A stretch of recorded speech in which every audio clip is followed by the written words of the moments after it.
And we are live. Hello, everyone. Hello, Jeffrey. Hello, hello. How's it going? In freezing Canada, hey, it's great. I can see snow on your screen. Wow. Yeah. Actually, you know what? It's weird. We're having a really strange winter where we have no snow on the ground right now. It's probably the first time I've ever seen that. So, yeah, actually, despite the stereotype, it's pretty nice here right now. I think it's like 2 degrees Celsius, which is around, I think for Americans, 38 or 40 degrees Fahrenheit, something like that. Anyway, so yeah, surprisingly, it's actually pretty good. But I'm sure eventually we're going to get back to our normal winter. No kidding. No snow in Canada.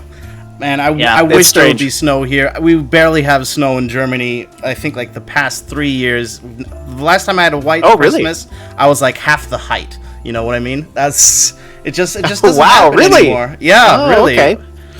And it's such a rare occasion. But oh well. At least we can keep up the spirits, and you can save money on the energy. On True. heating. Yeah, absolutely. Especially these days. It's these days, which is what you want to do. So I'm not even half mad. Also, you don't have to, clear the streets and whatnot. So it has its ups and downs. Yes. That is a big plus, for sure. Yeah. Not having to shovel snow. Absolutely. Well, we can make it snowy up in here instead, because we have a frozen arena for you guys with a special twist. Sure do. Where the decks are going to be frozen 3 units on Nod and GDI that the players cannot change and must put in their deck and potentially play. I don't know if they're going to play what we give them, but it'll be interesting to find out. Yeah, I was doing some thinking exercises about like what decks you could possibly play with the units that we've chosen, and like Nod is a really interesting discussion because like the 3 units that are locked, Scarab, Tick Tank, and Venom. It's like, how do you build around that? They're all such awkward units to put together. Like, Tick Tank and Venom, to some extent, makes some sense. Like, you could run those two together reasonably, but then what else do you put in? Because you're lacking Tier 2 anti-infantry, so you need something, and probably Chem Buggy. But then, like, what's your opening unit, right? So, it's an interesting proposition, I think. A lot of people are going to, I think, have a lot of challenge with putting together a reasonably balanced deck with what's there. But that's the whole idea, right? Like, we're presenting a challenge to make this a more interesting exercise for the players to shake things up a little bit, right? So, I'm looking forward to what they're going to put forward, because I honestly, when I was going through it, I'm like, man, this is pretty tough to build with. So, yeah, it'll be interesting. Speaking of which, I'm now about to show the units on screen, because our viewers do not yet know what units are frozen. So for Nod, we're going to have Scarabs, Tick Tank, and Venom in the first set. And on GDI, we have Shatterer, APC, and Borka, which is the unit combos that we have selected. So these are units both players must play, depending on which faction they choose to play. And our first round is going to be Tommy and Raging Tron. Good players. From the ladder. Yeah. We all know them. Well, and one other thing to note for the viewers, too, is we're only playing on ice maps. So, of course, true. Big Frozen theme tournament, only going to feature ice maps, because why not, right? We have them in the game, and there's quite a few of them, and there's some actually pretty good maps. So, of course, with the exception being maybe Canal Row, although, personally, I like Canal Row when you at least can build for it. But one interesting distinction with this tournament is the fact that the bot is actually going to be choosing the map. So it's not quite the same as being able to pick the map that you want, at least for the first match. I believe, actually, each match is going to choose a random map. So you don't actually know exactly which map you're on, but it is a small pool of maps, right? Like we're talking, I think it's like 10, 11 maps total. So not to the point of, you're going to be potentially forced onto a map that you aren't really prepared for. I think generally speaking, you're going to have no difficulty with that. But it's going to be interesting nonetheless. And then, we have our first game with Tommy and Raging Tron, and we're going to be on Tiberium Stripes. So I don't know what factions they've decided to pick, but do you have any thoughts on perhaps maybe like any other, like what unit choices they should put into these decks? Well, we all know that Scarab had this buff recently, and Scarab seems fairly powerful when I think about a Borka and its slow attack speed. Like, I don't think I've ever seen a Scarab-Borka interaction lately to know exactly how that goes down. I would imagine that, even if boosted, the Scarab probably takes out the Borka, right? Before it can even clean up the second one? Yeah, the delay on the bombs dropping, there should be a long enough delay that the Scarab should reasonably get off. Like, if you're talking about it getting into position, the Scarab, that is, I wonder if there is enough time for it to go up. I think so, but I don't know if the first bomb would delete them or not. I have no idea, to be honest with you. So I think Scarab might be like this wild card pick that a lot of people could get value out of. But then again, potentially. Let's say you take GDI and you take Shatterer, and then they don't have any heavy infantry. You just have no idea because half the deck is unknown and half the deck is frozen. So yeah, it's going to make for some interesting little matches here. Absolutely. Well, viewers, tell us what you think. Put some thoughts in chat of what you think some of these players might choose, and who knows, maybe we'll come out with some interesting meta choices in this tournament, because that's one of the other cool things, right, is because we're doing this, we're going to come up with our own unique pocket meta for this tournament. So, we got our players ready to go, so if there isn't anything else, Entsorger, I think we're ready. All right, I think we're ready. They've been waiting long enough. All right, here we go, and we're featuring, of course, Tommy and Raging Tron, as we said. We got a GEI versus Nod grudge match, and then we have Liang versus Kane. Two commanders, maybe not too surprising to see Kane, but Liang, a bit of a surprise, although we do know that Raging Tron does like that. However, let's just check these decks real quick, and yes, they have put in the correct units. So, interesting that these choices here. We got Tommy playing a pretty vanilla deck, except he's decided to stick with only the Tick Tank as his War Factor unit. So, using those other 3 unit slots for the Rifleman, for Lasers, and for Banshee. And then Raging Tron here, he has decided on, it looks like it's going to be Pitbull, MLRS, and Dogs. So those are some interesting choices as well. Some interesting ways to balance out those other locked choices. And I honestly don't know really who has the advantage. I think MLRS with Borka is going to be a big problem for the Tick Tank deck, but Banshee's pretty good. So yeah, and no Slingshot, right? Yeah, exactly. No Slingshot, and I think that the decks are balanced enough that this could go either way, which is exactly how you want it.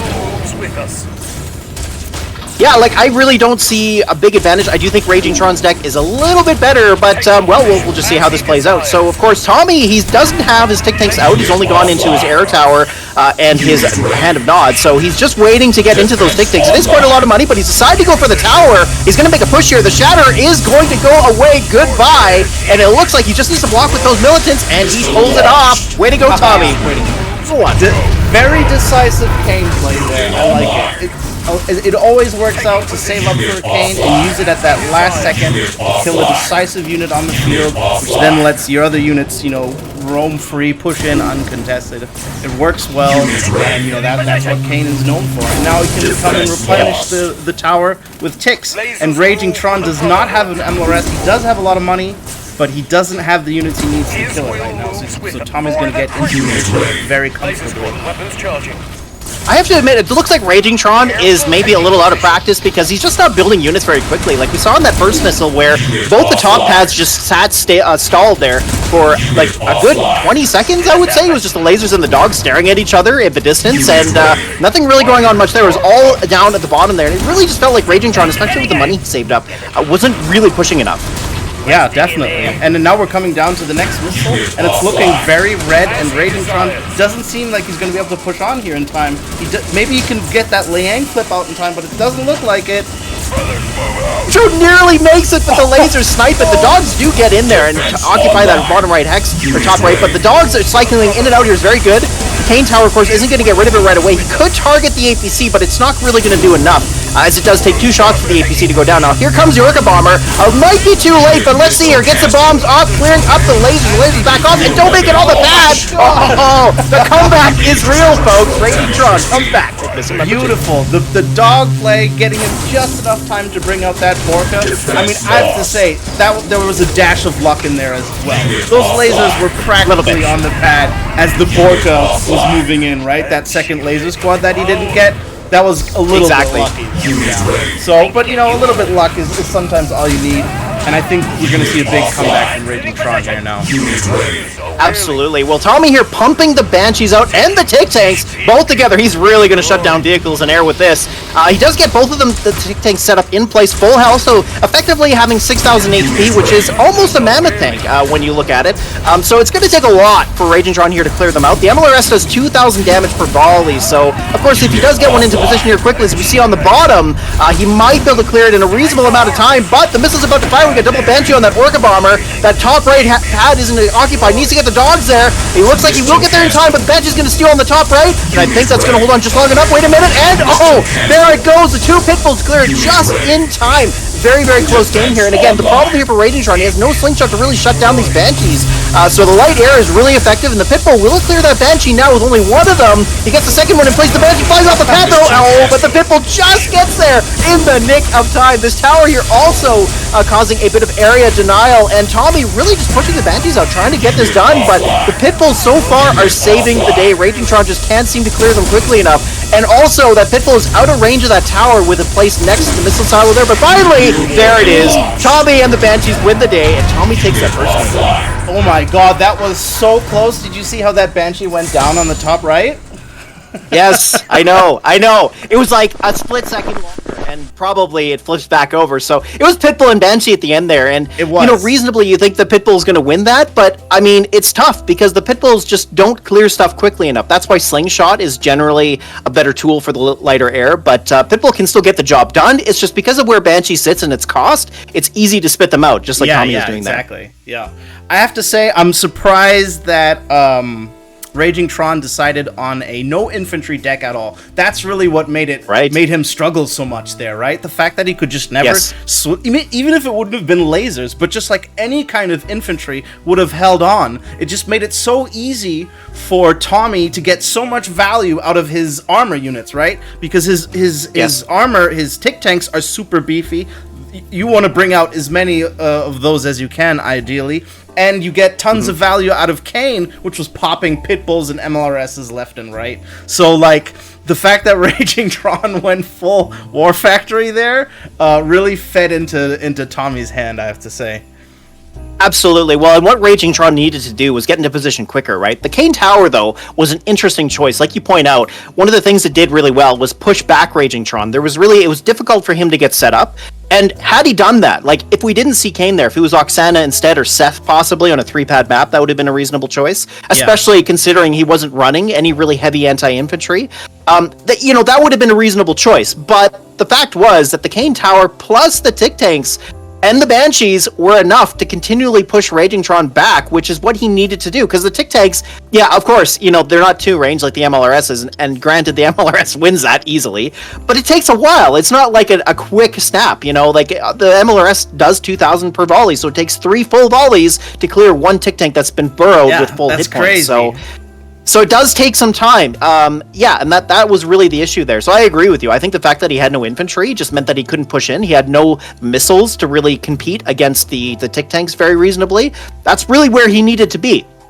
Because the only thing that Tommy really had was Venom and Militants, right? And so those don't clear lasers super quickly. We're not talking about Razorback or Chuggy or Chem Troopers or even Flames. He had Scarabs, of course, but that's obviously not the answer. So I agree with you. I think running no infantry really hurt him a lot there. Yeah. I would also say that it feels like Raging Tron kind of went with his comfort deck there. And MLRS is just not that great on that map because you have to put it in a bit of an awkward position, and it can get hit by Kane in any good position. And so the fact that Tommy had Kane and Banshee to constantly stall, whereas Raging Tron had to do all of those doggy dances, and then them all being so close. So I would definitely give map advantage to Tommy there as well. Absolutely. Alrighty. Okay, well, that gives our first game to Tommy, and we're going to move into game number 2 on Hold the Line. Hold the Line. Ooh, this is a fun map. I like this one. It is. Okay, and some choices, different choices here from both of these players. We're seeing, of course, both staying with the same faction, but we're seeing Seth and Jackson, and, pretty similar deck from Tommy here. The only difference is he's dropped the Militants for the Shade. Raging Tron, though, he must have been listening because he popped in those the Riflemen and the Lasers. I like that. I think that's a good choice, as we were talking about. Those not being available to him really held him back here against the Tick Tanks and the Banshees. So, should change things up quite a bit here. I have to say though, I would have liked him I would like to see him double down on this map, because on this map, this map is just so good. Now he has the map for his MLRS, and if he were to plant 2 MLRS up top, and then get them, Tommy would have to be very careful on how he times his cane tower, because an obelisk that gets hit by 2 MLRS goes down immediately, right? And Yeah, so, true. So That's he true. could, so like, yeah, so if he put in Sling and 2 MLRS and then could deal with the infantry, he would be untouchable on this map. Yeah, and I guess that just begs the question of, does he get into position quickly enough? And it's Right. kind of the same problem he had there, but you're right, with the position of the pads being in the center of the map, it's a lot easier for him to pull that off. So, you make a good point there. It is possible that he could have just stuck with the same thing. He doesn't have the MLRS anymore, right? He had to drop that in favor of the the riflemen and the laser missiles, so, he doesn't have that here. But he does have the Orca Bomber, which could help him out. It's just the problem is, Tommy's running triple air. It's a little tough. Yeah, it is. And Shade is still so fragile. Now here we are coming into missile number 1. It's a little bit of a different story for this game. That Pitbull at low hit points, it survives just long enough. Tommy not really making a push with those lasers, surprisingly. So yeah, I mean, Raging Tron there comfortably takes that first missile. I'm surprised Tommy would go into air. Shade seems like a unit you make when, the opponent isn't that comfortable with their counters, when there's a lot of targets and a nice easy battlefield to fly over. It feels like Tommy could just be pushing in with tick tanks, which is kind of ideally what you want to do, right? If there's a counter or not, when you play tick, you kind of just want to fill the map up with ticks because like in APC or Mucus, they just hold pads, and that's how you win. Exactly. Well, and the other thing too is that Nod's air is just not a good entry into GDI's War Factory, right? Like Pitbull is a real problem there. Now, having said that, Tommy's holding down those pads just like you're saying. This tick tank here is going to take a long time for Raging Tron to clear, so we're going to see this missile stall for quite a while. The missiles are going to pop out from the APC here, but that does mean Tommy's still got plenty of time to fight back, although he's got the Venom targeting the Pitbull at the moment. Sephiroth coming down as well. He's really trying to get on there, but because of the tick tank being burrowed, he couldn't block on the bottom pad, and this is Raging Tron's game. That's the unfortunate thing. When you only have one mouse, you only have one method of input on mobile and in this game. You cannot push in and give another unit another command. And, some people think it's great, some people think it's bad. The late Shukit once said to me, he likes it because it makes the game more decisive. You have to make a conscious decision on what you're going to do because you can only give one command at one time. I don't know. I think it lowers the skill ceiling a little bit because I would like to multitask that, especially if I have unit commands on a keyboard. But alas, it is such. And and then if you can't handle that, and especially if you get the feeling, because sometimes this game has the tendency to make it look like you're about to get on the pad. But then you just don't get on. Yeah, depending on how the opponent dances, and so he got tick blocked there.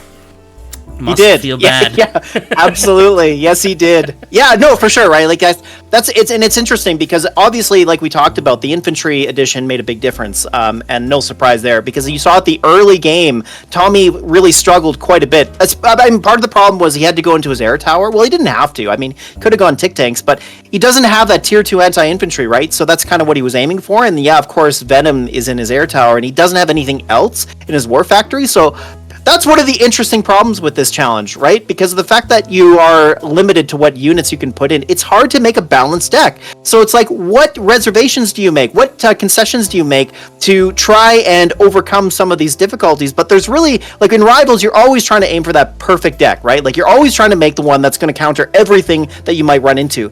In this case, it's really not possible, and we saw that play out a little bit there, where Raging Tron found a way to balance his deck a little bit more, and then also, I mean, for other reasons, again, Tommy going to Air Tower early there, it allowed Raging Tron just to command the game from the start. It was quite a big turnaround, so nice to see that.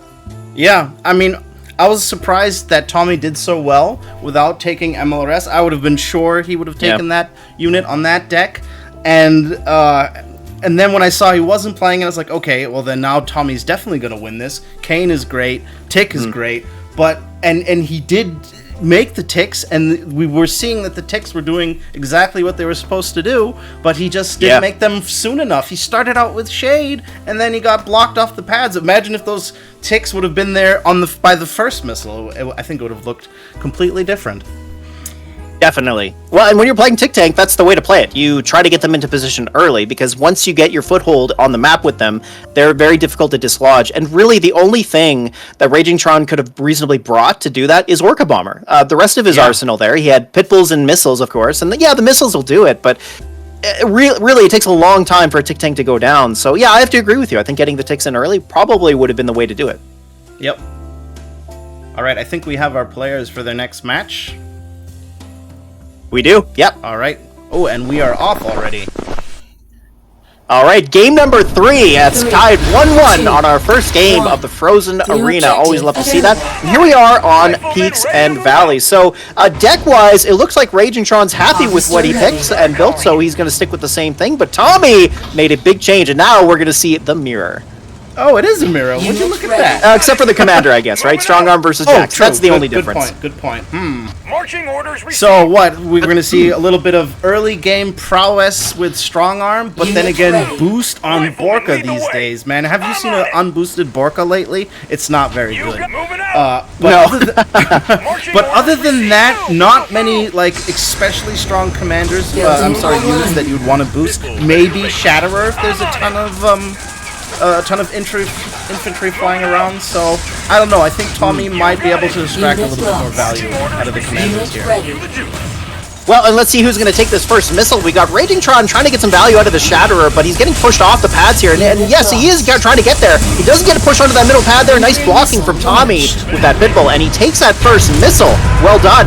And, I'm just thinking about how one player is going to win this, and I fully expect this to go to a full 3 missiles, because like any APC mirror, and that's really what this is, it's an APC mirror, it comes down to who makes the most APCs, so, because that's really the most challenging unit for either side to deal with. The Orca Bomber, yes, it can do it, but it's a little bit awkward, so I fully expect that we're going to see many APCs pull out here in the next little short while.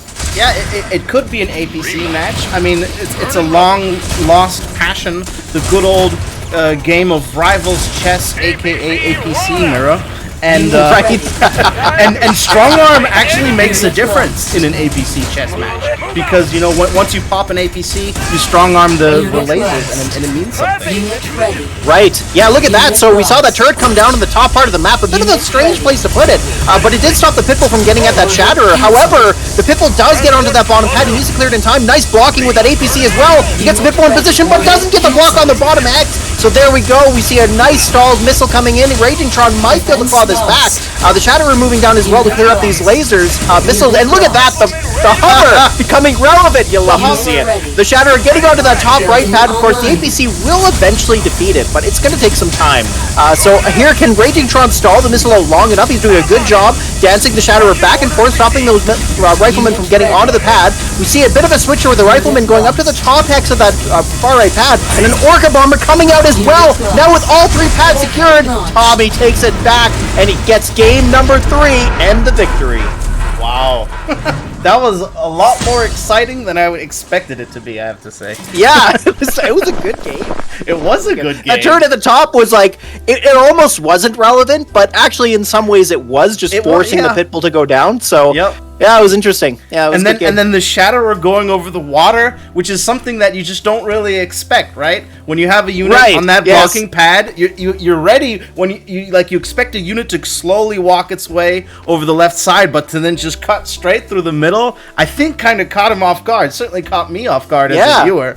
Right? Yeah. And then the combination of that, oh man, but that was so well played by both parties.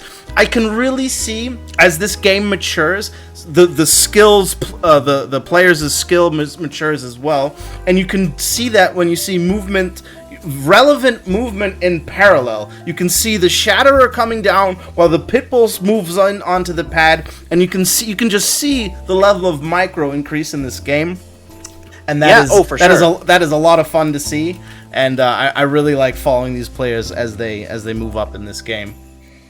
Yeah, I mean, it looked like Raging Tron warmed up a bit towards that third game. Like, you could see the blocks on the bottom pad, and I've seen Raging Tron play enough to kind of know where his skill is at, and that's more or less what I expect from him, is that kind of level of play, and that's really what it came down to, just smart blocking and positioning in the end, right? Really, that's how the bottom pad was won at the end. Tommy just had the positioning at the very end, the Orca Bomber came out and cleared things up, and then he had all 3 pads secured, and really, the Shatterer having the hover over that lake, that's amazing how much of a difference that made. Yeah. It was just like, for the first time ever, this is relevant, but it was really cool to see, because the APC was on that bottom hex, and it couldn't get into position quickly enough to stop it because of how much less time the Shatterer needed to get to that hex on the far left. So yeah, it was pretty cool. Yeah, and it was nice to see the players pick up their game a little bit towards the end there. So yeah, but Tommy took it. I mean, well done for sure. But I think that was also maybe a little bit of the pitfalls of the frozen deck and them not being used to it. Raging Tron feeling comfortable, he claws his way back onto the middle pad, gets an APC on there, thinks it's safe, but then we just have a Shatterer against an APC all day, all night over there, and then the next person who is on a far right pad can just make air over the middle and then take it. And so, that was like a steal that you just have to feel coming. Like, I don't think Raging Tron would let that happen to him again, but, now it's too late. But it is experience. It is going to help out the other players in the next brackets. Absolutely. Yeah. Well, speaking of next bracket, here we got our next game coming up, and it's going to be Dennis versus Blakovich, and I'm pretty excited for this one because they're both Dutchies, they're both of the Dutch origin, so that they played each other quite a bit, or at least they know each other quite well. And, knowing these two players, I actually don't know a lot about Blakovich's play style and what decks he likes to play. I know Dennis tends to play a lot of MG, but he also likes other 2-range units. I fully expect he's probably going to stick with GDI. That's my feeling here. There's a lot of different options for him to choose here. Blakovich, I don't really know what he might decide to play, but they're both really good players. That's the thing. And I'm excited to see how this one turns out. Yeah, me too. Oh, by the way, shout out to Nincompoop, who took a game off the famous Paffy G. In the current bracket. Let's go. All right. Paffy G getting too distracted in the club, clearly. Yeah, I mean, we do know, obviously, you play rivals in the club. As Blade said, that's how you get the ladies. Exactly. Exactly. All right, I'm ready if you are, Jeffrey. Yeah, let's kick it off. All right, Dennis versus Blakovich. And, well, to my surprise, Dennis has decided to go with Nod. We'll see what kind of deck he's put together here. He is running Kane, which on 2 fuses, an excellent choice. Blakovich here running Strong Arm, another good choice also for the great. map. Equally great. Yeah. Yeah. So I don't know about these two decks against each other, though. Of course, that's what it really comes down to. We see Blakovich running Talon with the Orca Bomber, an interesting choice, considering Talon's not that wonderful. But in a locked unit meta like this, you are likely to face less of those toxic units like Slingshot. So, because you're limited, right? So you got to be careful about what units you decide to bring. And so that makes things a bit interesting here, because otherwise Talon would probably be really bad. But, in this particular matchup, I mean, the Tic Tanks could be really good. It's kind of similar to what we saw with Tommy and Raging Tron, right? And, I'd love to see the Scarabs going to go, too. But what do you make of this matchup? I think that it's risky to go no infantry for Dennis here, but the fact that Blakovich doesn't really have anything to punish all of these beefy here Scarab, Buggy, Tick, and Obelisk. Oh my God! We're gonna see our first hit from the Scarab. The Scarab's got it! I can't believe that. That's amazing. Oh, speaking of which, look, Dennis got his account back. Oh, he did. Oh, you're right. Oh, I didn't even think about that. Yeah, true enough. Yeah. All right. Well, here we come to first missile, and we see that Dennis comfortably defended at the top there with the buggy. That low hit point Pitbull just couldn't get it done, and so very easily there, Dennis maintained the bottom hex at the far right pad, and that allowed him to take that first missile there. Well done. If we see a ton of missile spam, that's like the only thing holding Dennis off from making tons of ticks, right? Which is kind of what you want to do. He's making Scarabs. I don't know. Maybe to meme. Maybe because he happens. Yeah. Oh, there we go once again. Scarabs are ulti. I love it. Oh my God. He's actually getting value out of these guys, right? And then Blakovich doesn't have units just to stop them from setting up, right? What does he have that fires fast enough at the Scarabs to prevent them from setting up, even in front of their face? The only thing he has is Shatterer, and he keeps losing. Yeah, no kidding. And like the value proposition actually makes sense because you're spending 40 for 50. So you're not really falling down in economy, and Dennis is keeping his foothold on these pads. As we see here, I mean, the buggy is going to lose here. We're going to see the pads go over to Blakovich. And a turret coming down as well, so he just needs to move those bikes out of the way, but this should secure the missile for Blakovich. It's going to be difficult for him to get onto that bottom pad, and there it is. So very nice play there from Blakovich. He's going to take this one. Oh yeah, that turret made a big difference. The fact that the buggy needed to move up top and then take another hit from the missile, that made it go down. But another thing that you mentioned about the Shatterer, you know, the value that you get, because you get 2 hits for 50, right? Right. On the Scarab. So they trade into it twice. So you can get tons of value if you can just make tons of Scarabs. You can just easily win this, but he's gonna need money for an obelisk or something, and Blakovich is doing a really good job of trading efficiently now at this. He's sitting at 190 TIB and has half the map control. Not only is the turret in position, if you can just prevent, you know, keep offensive map control so the Scarabs don't set up, I do see him winning this. It is possible. I mean, the Scarabs so far are holding him back just a little bit, because the problem with them is they're really losing him map control every time they go off. Like, yeah, they are getting some value, but he's not really maintaining map control, which is kind of the thing you need with Tick Tanks. Now, speaking of that, we see our first Tick Tank coming out. It's going to get burrowed here with most of its health, but a Borka is coming in right in behind it, and it is going to wreak havoc. Oh, man, here's almost the entire thing, but really all it's done so far is just buy him time. These APCs on top of that are proving to be a real issue, and, you know, like you pointed out, Dennis doesn't have enough infantry in his deck. He has Scarabs, but let's be real here. Scarab's a bug. I don't really consider it infantry, although it is infantry. But that's the problem, right? He doesn't have something cheap to continually push back here. No, a second Orca Bomber here, getting tons of value. Now, the buggy and the Tick Tank are going to hold on for dear life, and we've got to love the Harvester pull as well, just trying to hold on here. It's really a desperate move as getting another drop down. It's going to hold that far right pad. That Orca Bomber doesn't clear up the Tick Tank, though. It's kind of surprising how the nerves to Orca.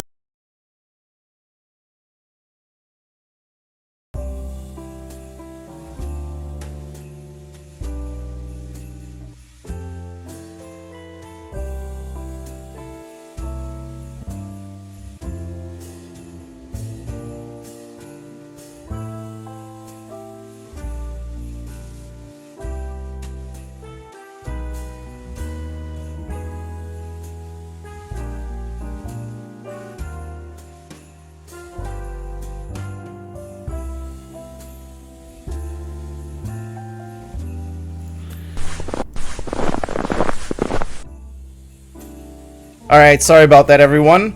Apparently, I was not live when the software told me I was live, so I thought I was misled and then went on to go and cast, but at least the YouTube video will be complete. We can edit out this is being recorded, so. Yeah, so there's that.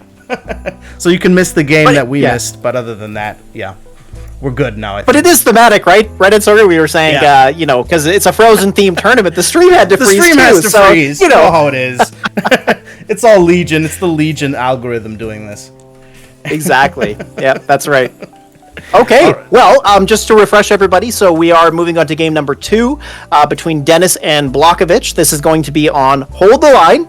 So what we were talking about was just to, you know, what kind of changes will we see? I think Dennis is likely to change his deck up. I'm pretty sure he's going to slot some infantry in there to try and compete and gain some value in the early game, because this is another good Kane map, like we were talking about with the match between Raging Tron and Tommy. So I do expect Dennis might decide to play Nod again, but who knows? He might just change it up completely, as we've seen before.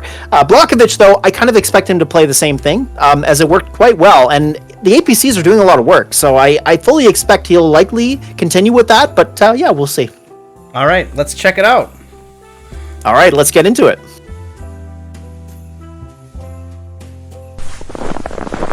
Okay, well, change up for both sides. Oh, come on, I was completely wrong. Well, Caster's Curse, right?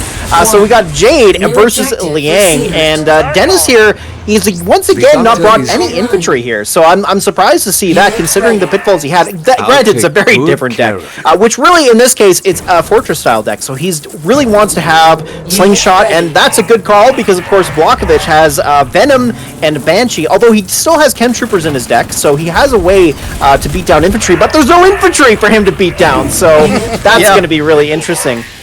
I mean, I don't know, Blakovich's deck is quite lopsided, I gotta say. It is. I half expected Dennis to, and then when I saw Liang, I thought it was confirmed. I half expected him to bring MG, but I guess Right. I guess he was just scared of Kane, because Kane really pops MG on this map. Yes, that's true. Yep. Yeah, and I mean, against Jade, that would have been a problem too. I mean, not that Jade's going to be the best answer for it, but it does work. Well, here we go. So we got Blakovich pushing these Tic Tanks. A nice blocking here from the Pitbull, but almost lets it on. The Tic Tank, of course, doesn't clear the Pitbull in 3 shots, so the Pitbull manages to survive, and that gives Dennis the first missile. And I would say that Blakovich is ahead here. 2 ticks on the pad. He's spent money, killed Pits, and he has these pad holders, right? These are these ticks are long-term investments. Meanwhile, Dennis has an APC, which is not what you want against Pit, because even when the missile pops out of it, like the missile can't take down the tick after it either. So like, yeah, Blakovich went long-term here and has everything he needs to take this missile. And you know, I was a little surprised to see him pop out another APC, and I have to think it was probably to try to get an expensive missile trooper, and I don't know if that's the right call, although he does take down the tick on the top pad, so he's going to stall the missile just a little bit, but these chem troopers, of course, are going to be a big problem. If he lets them get onto that pad, and they have, that means that is GG. Yeah, it's too hard. Can't block and move on both, and then we just saw once again that decisive limitation of rivals. Oh my god, Blakovich is now moving in for a base kill? Ooh, that's risky. I mean, we got the Orca Bomber now, so of course, Dennis winning that first missile was a big deal, because this has bought him enough time to get into his late game plan here, which is definitely going to be lots and lots of Orca Bombers. Yeah. So now with a lot of money, and we're almost at that point in the game where we're at peak economy, so that happens at 2 minutes and 30 seconds. This means that the Orca Bombers from Dennis should be able to clear up these Tic Tanks. Yeah, but now we're going to see Banshees already coming out, and so it's not going to be just a clear farm for the Borkas here. Banshees and they're even going to take down these Pitbulls if he focuses them, and then with a little bit of a splash of a tick, and there you go. Ooh, the Jade! Oh, pretty decent value, although it's hard to say if that's really going to work out. That said, though, Dennis isn't on any of the pads. He needs to get on the middle pad. Does he? Oh, just barely! Of course, the Banshee's going to take down that Orca Bomber. He's going to cycle the dogs, but he only has 1 squad there, so these Tic Tanks eventually going to clear him out. These desperation dogs, as I like to call them, are really only just buying time, and it's just a matter of time here before Dennis goes down. But hold on a minute, the Pitbull clear the Banshee! Oh my gosh! Needs to be It worked! Wow, I can't believe it. Incredible. Oh my gosh. Dogs are just disgustingly good. Yeah, that's what that was all about. Desperation. Oh man.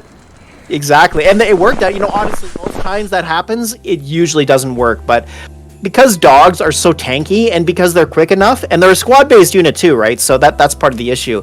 It's kind of unfortunate, and it feels real bad when it does work, because it's a cheesy strategy. But it is cheesy. Knowing Dennis, he likes to play MG, which is a little bit cheesy already. So I guess he's no stranger to the cheese. So it worked out for him. Absolutely. Oh man. But the Banshee going down there, whew, that was a close game. That was close. But I have to pin the needle on Blakovich there, because that wasn't the first dog doing that. That was a continuous stream. Yeah, it was. And if by that point you haven't decided to uproot any of your ticks to block, right? There's not that many commands that you need to issue your Banshee that is going, because he's sending Banshees to the bottom pad where the Pitbull. You don't need to pay that much attention to it. He could have been blocking a long time ago and could have stopped that happening though. But if you don't, then you get dragged through the mud by the dogs. Yeah, that's exactly what happened. Yep, the trade of dogs just took over. It was surprising to see that. But you're right. You make a good point about the Tic Tank unburrowing and blocking, because the Tic Tank does unburrow pretty quickly. Like that's something you should do. And granted, one of the issues for him there is, like, I think I was about halfway through the game, he unburrowed a tick to back it off from the Pitbull, I think it was. And then unfortunately, it was a missile, sorry. And the Tic Tank went down. Like there were some mistakes there, and it seems like Blakovich maybe hasn't played a lot of Tic Tank, because it is a unit you do want to play a little bit to get used to it, because the unburrowing and burrowing, and also knowing when to pull it out, those are really important components of making sure that the Tic Tank wins. But I agree. I think not unburrowing it there and also not using it to block was a big problem, as the dogs really shouldn't have worked, I think, but they did. I mean, hey, sometimes it does. So I think also players just like have a tendency to freeze up a little bit when something big is happening. Should it be a Jade Missile coming down, or a flip about to make it or then stall? Like all of these big decisive map events, I notice it time and time again. A player will just sit there and watch it happen instead of playing the map, instead of actually continuously issuing commands until the game actually freezes up and doesn't let you do anything and says victory or defeat. And so and then that is also a key skill, is to not listen to your reflexes in that moment and then watch and then actually play, and that's something that can be a little bit hard to do. But so now our players have finally made it into the match, and our next game is going to be on Tiberium Stripes. That's right. All right, so, game number 3. Gotta love it when the first 2 matches go to game all the way to the end, right? So absolutely, gotta love that. Of course, featuring the Dutch folks themselves. Here we go. We got Blakovich going with Strong Arm, and Dennis back to Kane. So I wonder if they've gone back to those previous decks. Let's take a look. Although I gotta say, I like Strong Arm and Kane on this map. They're both good choices. Okay, and well, from Blakovich, we're seeing a deck that we've already seen in this tournament, which is a fairly well-balanced deck. It's not too bad. I mean, the APC in a normal situation wouldn't make sense, but here we are in the Frozen Arena, right? But Dennis here, he has really gone back to, I believe this was a deck he played in game number 1, although there might be a slight difference. I think he ran Shade instead of the Buggy, but I can't quite remember. But anyways, I don't know about this. Again, Dennis not running enough infantry here. It's going to be difficult for him to build that value for the tower, just like we saw. So hard to say if that's going to be a relevant factor. Yeah, I think the infantry is going to ultimately crack it, because it just looks like lasers are going to get great value, and then infantry can pop scarabs, and it just sucks to beat Buggy if all you have to do it, right? And infantry wise. Ooh, does the Tic-Tac clear the pit bull? Oh, it doesn't. It's so close.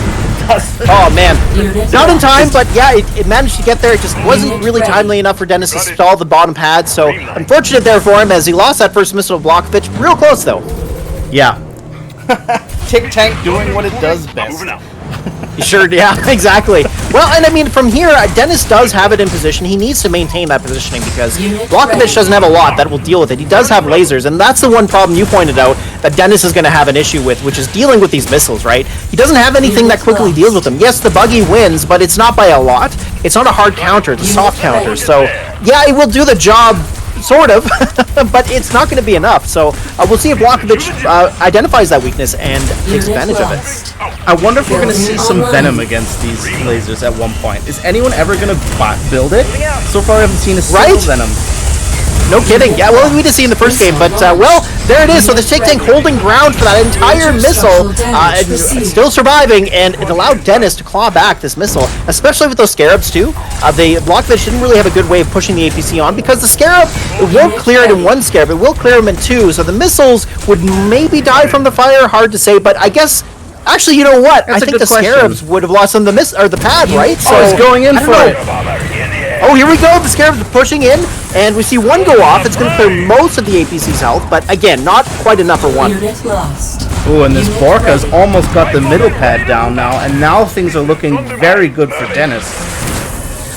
He does have bikes available to him, which is a good distinction from his previous games. These bikes are going to be good against the Borkas in numbers, but not if he lets them just get chewed out here, as we see 1 go down, but the Banshee coming in from behind, so good play there to shore that up. We do see a Tic-Tac coming in as well. The double Pitbull, though, could be a bit of a problem. The Orca Bomber is nearly fully reloaded, and nothing there to chase it away.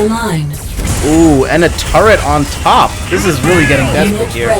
Ooh, the Orca Bomber doesn't get its maximum damage on the middle hex there. So very unfortunate. This Buggy and the Banshee are going to clear up the Orca Bomber, and now the tower coming down. For the first time, Dennis has built up enough value. Is it going to clear up these Pitbulls in time? The Tic-Tac will go down here. It looks like in 1 more shot, but oh, it's very, very close here. It gets a nice block on the Orca Bomber as well. It's got to fly around to the other side, but it does make it onto the pad, stalling the pad just a little bit longer. However, this tower, it should clear up this Pitbull coming onto the bottom pad. And wait a minute, look though! Oh my gosh! Oh, the timing is insane! Wow, that tower just shot at the last possible second. Now the Banshees are going to clear up that, or get onto that top pad, and that should be a game here for Dennis. Remember that. Wow. Incredible. Unbelievable. Incredible. Oh boy, it doesn't get more exciting than that. That was great. Yeah. Woo. Oh man. I have to I say, guess, one good timing deserves another, right? That first missile, the tick tank didn't clear the pit bull quickly enough, but then at the very last second there for the third missile, the more important one, the tower does take out that pit bull. So really, really close game of inches there. yeah, absolutely. I think that just once again speaks to how strong Banshee is. First of all, having air, and then having it be cheap, decently fast, and decently powered, right? Or maybe even overpowered, some would argue. That just gives you so many outs, right? You can just push it in there. And the opponent has to bring pit bulls or get lasers. By the time lasers get there, it's just way too late. I think Banshee really pulled so much weight in that map. That was crazy. And then the fact that the cane cleared all the ground so that pit bulls couldn't come onto mid anymore, and that just combination, and then infantry being his only last resort, then just being too slow to get at that last bit of the missile means it just seals the deal for the Banshee player. Well, that's kind of what Banshee does now, right? And I know for a lot, like the whole purpose of the Banshee change, well, I shouldn't say the whole purpose. It's hard to know exactly what was the idea behind it, but I believe the main idea really was the fact that Nod just lacks in good anti-air options in the early game. It's always been bikes, right? Bikes for as long as we've known. That's where JMB, just make bikes, came from. And so Banshee was retooled to be a cheaper anti-air option for Nod because that's one of its weaknesses. But as we've seen, I have to agree with you in some ways. It does seem like maybe the Banshee is a little overtuned. It's hard to say just because of the fact that we're in a slingshot meta and then the Banshee has low hit points, but it's still very effective, and a lot of it is the Raider. Like, what a difference that made. And I have to say, one of the fun things about it is just how much more fun it is to use the Banshee as a result. But being a cheap flyer does mean that it steals pads, and that's kind of what we saw in previous metas where GDI relied heavily on like drone swarms and Talons. It's not a squad-based unit, but Talon used to do that too, and granted it's not fastest, but its role is really powerful and it pushes things back. Expensive units like Orca Bomber were struggling as we saw in that game. So yeah, the Banshee definitely was the MVP of that game, I have to say. Definitely. I absolutely agree. I think Banshee could maybe have... what are you going to do? And as you said, with Sling being around, it's really hard to estimate, because if there's another patch and then we reduce Sling, and then you also nerf Banshee, then maybe that's not the right choice. It's always hard when you do things at the same time. But I think, like, right now, if we were not to change Sling, I would probably maybe have it cost 35 or 40. I think that would be at least a fair... Like, that wouldn't crush it, right? A 5 or 10 cost increase wouldn't crush it, in my opinion. I would love to see a 5 cost, honestly. Like, it is possible, I'm sure. Like, why not? I'm sure the 10 cost is just a number. Just do it and just put in a number. So, yeah, no, like, why not? Yeah. Because over time, it would actually make an impact, right? You only build one, sure, it's lopsided for your economy, but over time, that 5 cost does matter. Yeah, so, it would be interesting. I agree. Yeah. All right, we have the players in the game. Now, before we jump into this game, this is round number 2, of course. We've completed our round number 1 games. We just want to give a big shout out to Lewis and TTTTT for the sponsorship of this tournament. Without them, the prize pool and really this tournament would not have been possible. So I wanted to say a big thank you to doing that because, of course, Rivals these days, we don't get a lot of tournament action as we used to. I mean, granted, the game's been out of development now, or minimal development for such a long time. It's the community that keeps it going, and it's folks like Lewis and TTTT that keep things going. So I really, really appreciate your support and for making this happen. Was that enough TTs? Are you sure we're not thinking a different TT? I hope so. Just kidding. Yes, I can only second the mention. Thank you very much, TT and Lewis, for kicking this off and supporting us and keeping the rival scene alive. All right, we have our players in the game, and I think we're ready to go. Let's do it.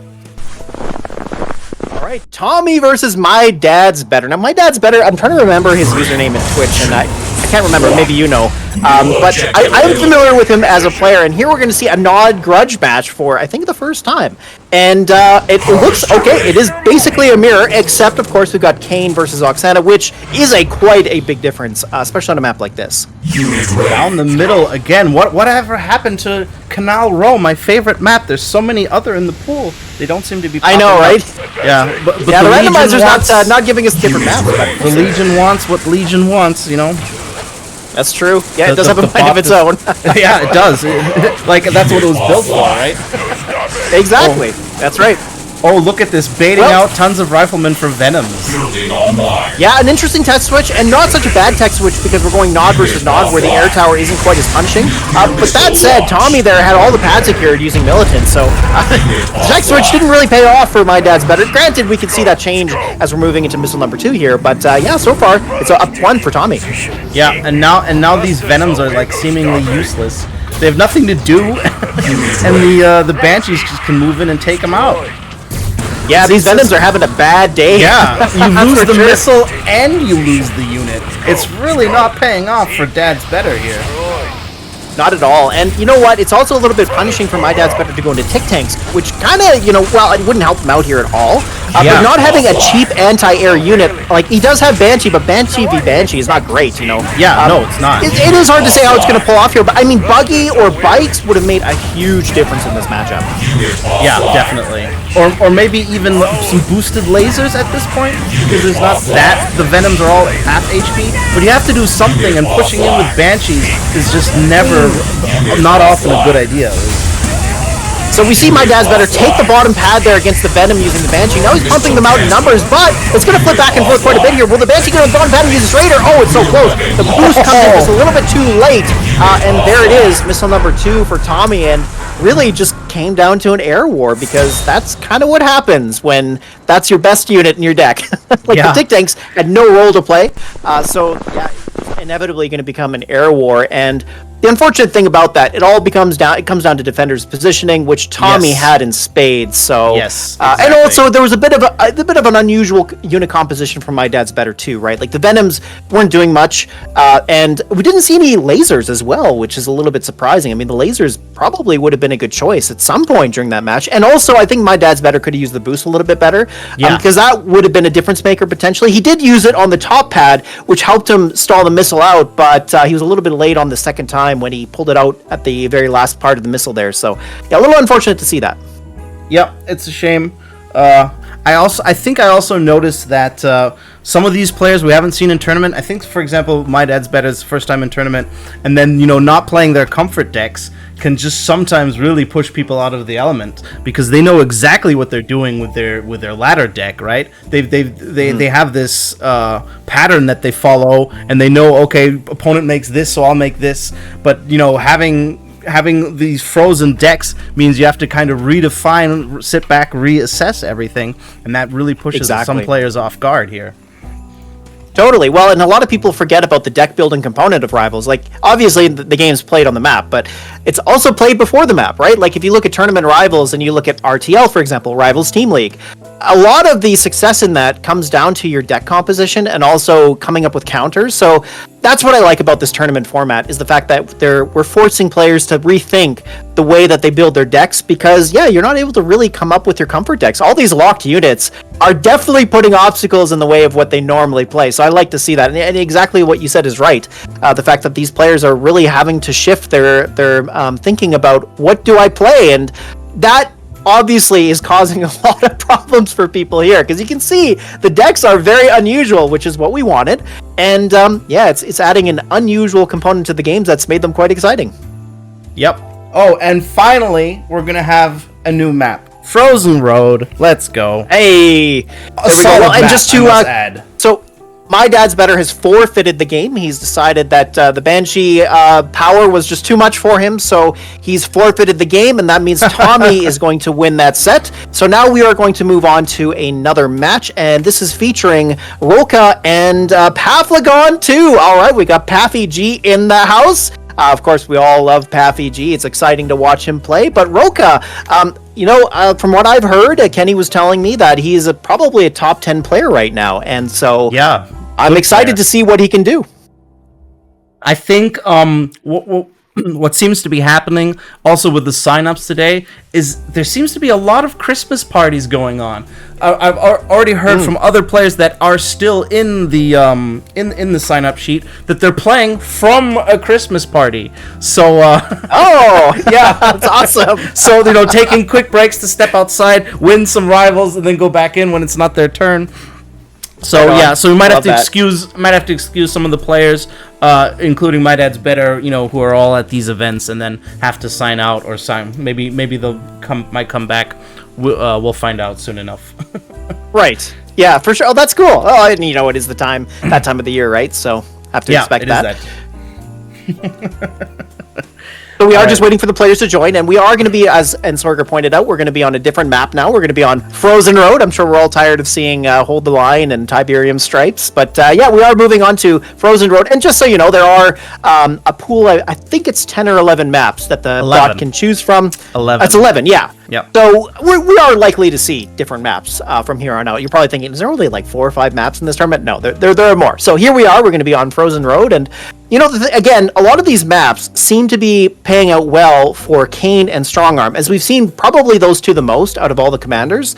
And I'm not surprised, a 3-pad map that, especially on Frozen Road, where you have one lane going through the middle, there's a good spot to put a turret down or to put the obelisk down. So I'm kind of expecting more of that. But again, like you talked about, players do tend to like their comfort decks too, so they might try to build something close to that. So we'll see. Yeah, definitely. And especially units that have finicky movements, like uprooting that tick tank. I think that could have been what it came down to. If you don't exactly know how the unit's going to respond and in what time, you might just be hesitant to move it, and then things like that, they just cost you a game. Right, exactly. Yeah, for sure. That's a cool thing too. I got to think that for the players, obviously, like we were talking about, playing with other units that you're not used to causes some issues with winning because you're not used to it. But also, it gives you an opportunity to try something different for a change, right? Like, I think that's an exciting part of it. Granted, it is a tournament, and there is some money on the line, so you're kind of thinking, I'd rather just play what I'm good with. But at the same time, like, Tick Tank's a good unit, and it might cause you to change what you play on ladder. Who knows? Yeah, definitely. I think the pun. Sorry about this pun. I'm pre-apologizing. The frozen units are solid. Oh yeah, we selected. They are. Yes, I agree. I think Tick and Venom are a classic, right? It's like bread and butter. PB&J. They've been played together lots of times. Also, APC and Orca Bomber also go hand in hand, and Shatterer can make it work. The Shatterer and the Scarab are a little bit of the wild card units that may or may not see play. And I have to say, so far we have seen some play, and we have seen them work a little bit. So I'm not disappointed. Yeah, for sure.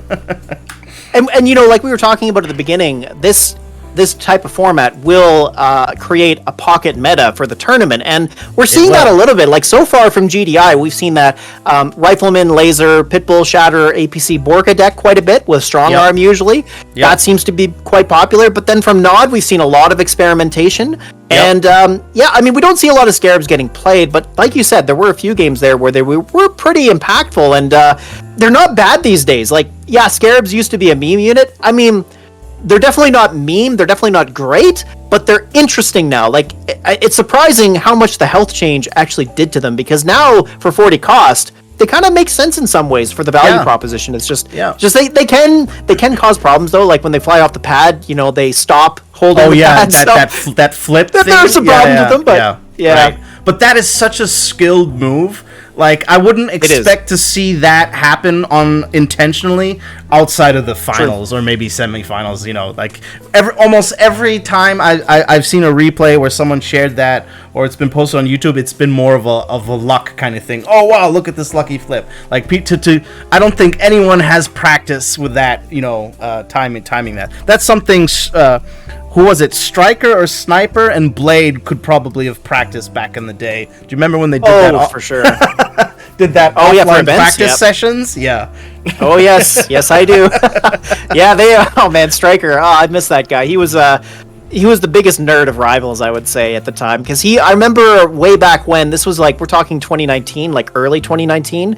He's figured out how the squad mechanic works about the firing order. Like, it's last to fire, first to die. So like the last unit in the squad is the one that fire, or is that how it works? Last unit fires first, and then the first unit dies first, I believe. I can't remember exactly, but anyways, like, he was the guy to really take Rivals down to a very minute detail and figure out all the inner workings of how nuanced situations work out. And at a high level, that matters. And so I agree with you. I think that Scarab interaction, you're probably right. It's not going to be something we see, even in a tournament setting. Like, Rivals is a very difficult game, and there's so much going on at the same time that keying in on something like that at the last moment, really hard to do.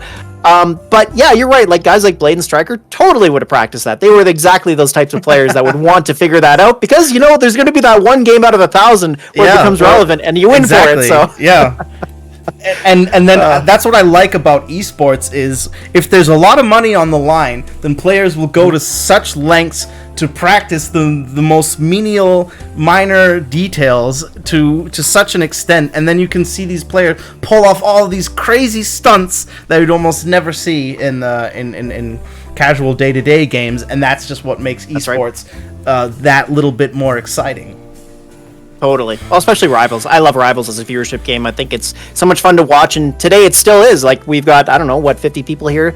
So, yeah, I mean, people still enjoy watching it. I'm not surprised. It's really a great game that way, and it is a shame that it didn't take off, but here we are still, right? Thanks to Lewis and TT for putting this up, and we get to do this some more. So, yeah, and I agree. Like, I'm hoping that we'll start to see some of those menial things come out of the woodworks. We are starting to see a little bit of that as the tournament's going on, but I suspect as we get deeper and deeper into the tournament, there's going to be more of that, so I'm excited for that. Yep, so am I. And speaking of, good players who can maybe pull off crazy things, Pafflagon 2 is in the game, so we have our first player in here after a little bit of a wait. And then against Roka, who I have also played against a lot on ladder. So two very, very sweaty players, probably already in their sweatpants, seeing it's a Friday before Christmas. So they totally, are for sure. Oh, the sweat lords themselves. Oh, Roka. Oh, you know what? Now that I see his name, right. I know who you're talking about. You remember the name a little bit more visually when they have all those characters in there than you do. Exactly. That's all right. We have the game, the players in the game. Finally, we can kick it off. Let's do it.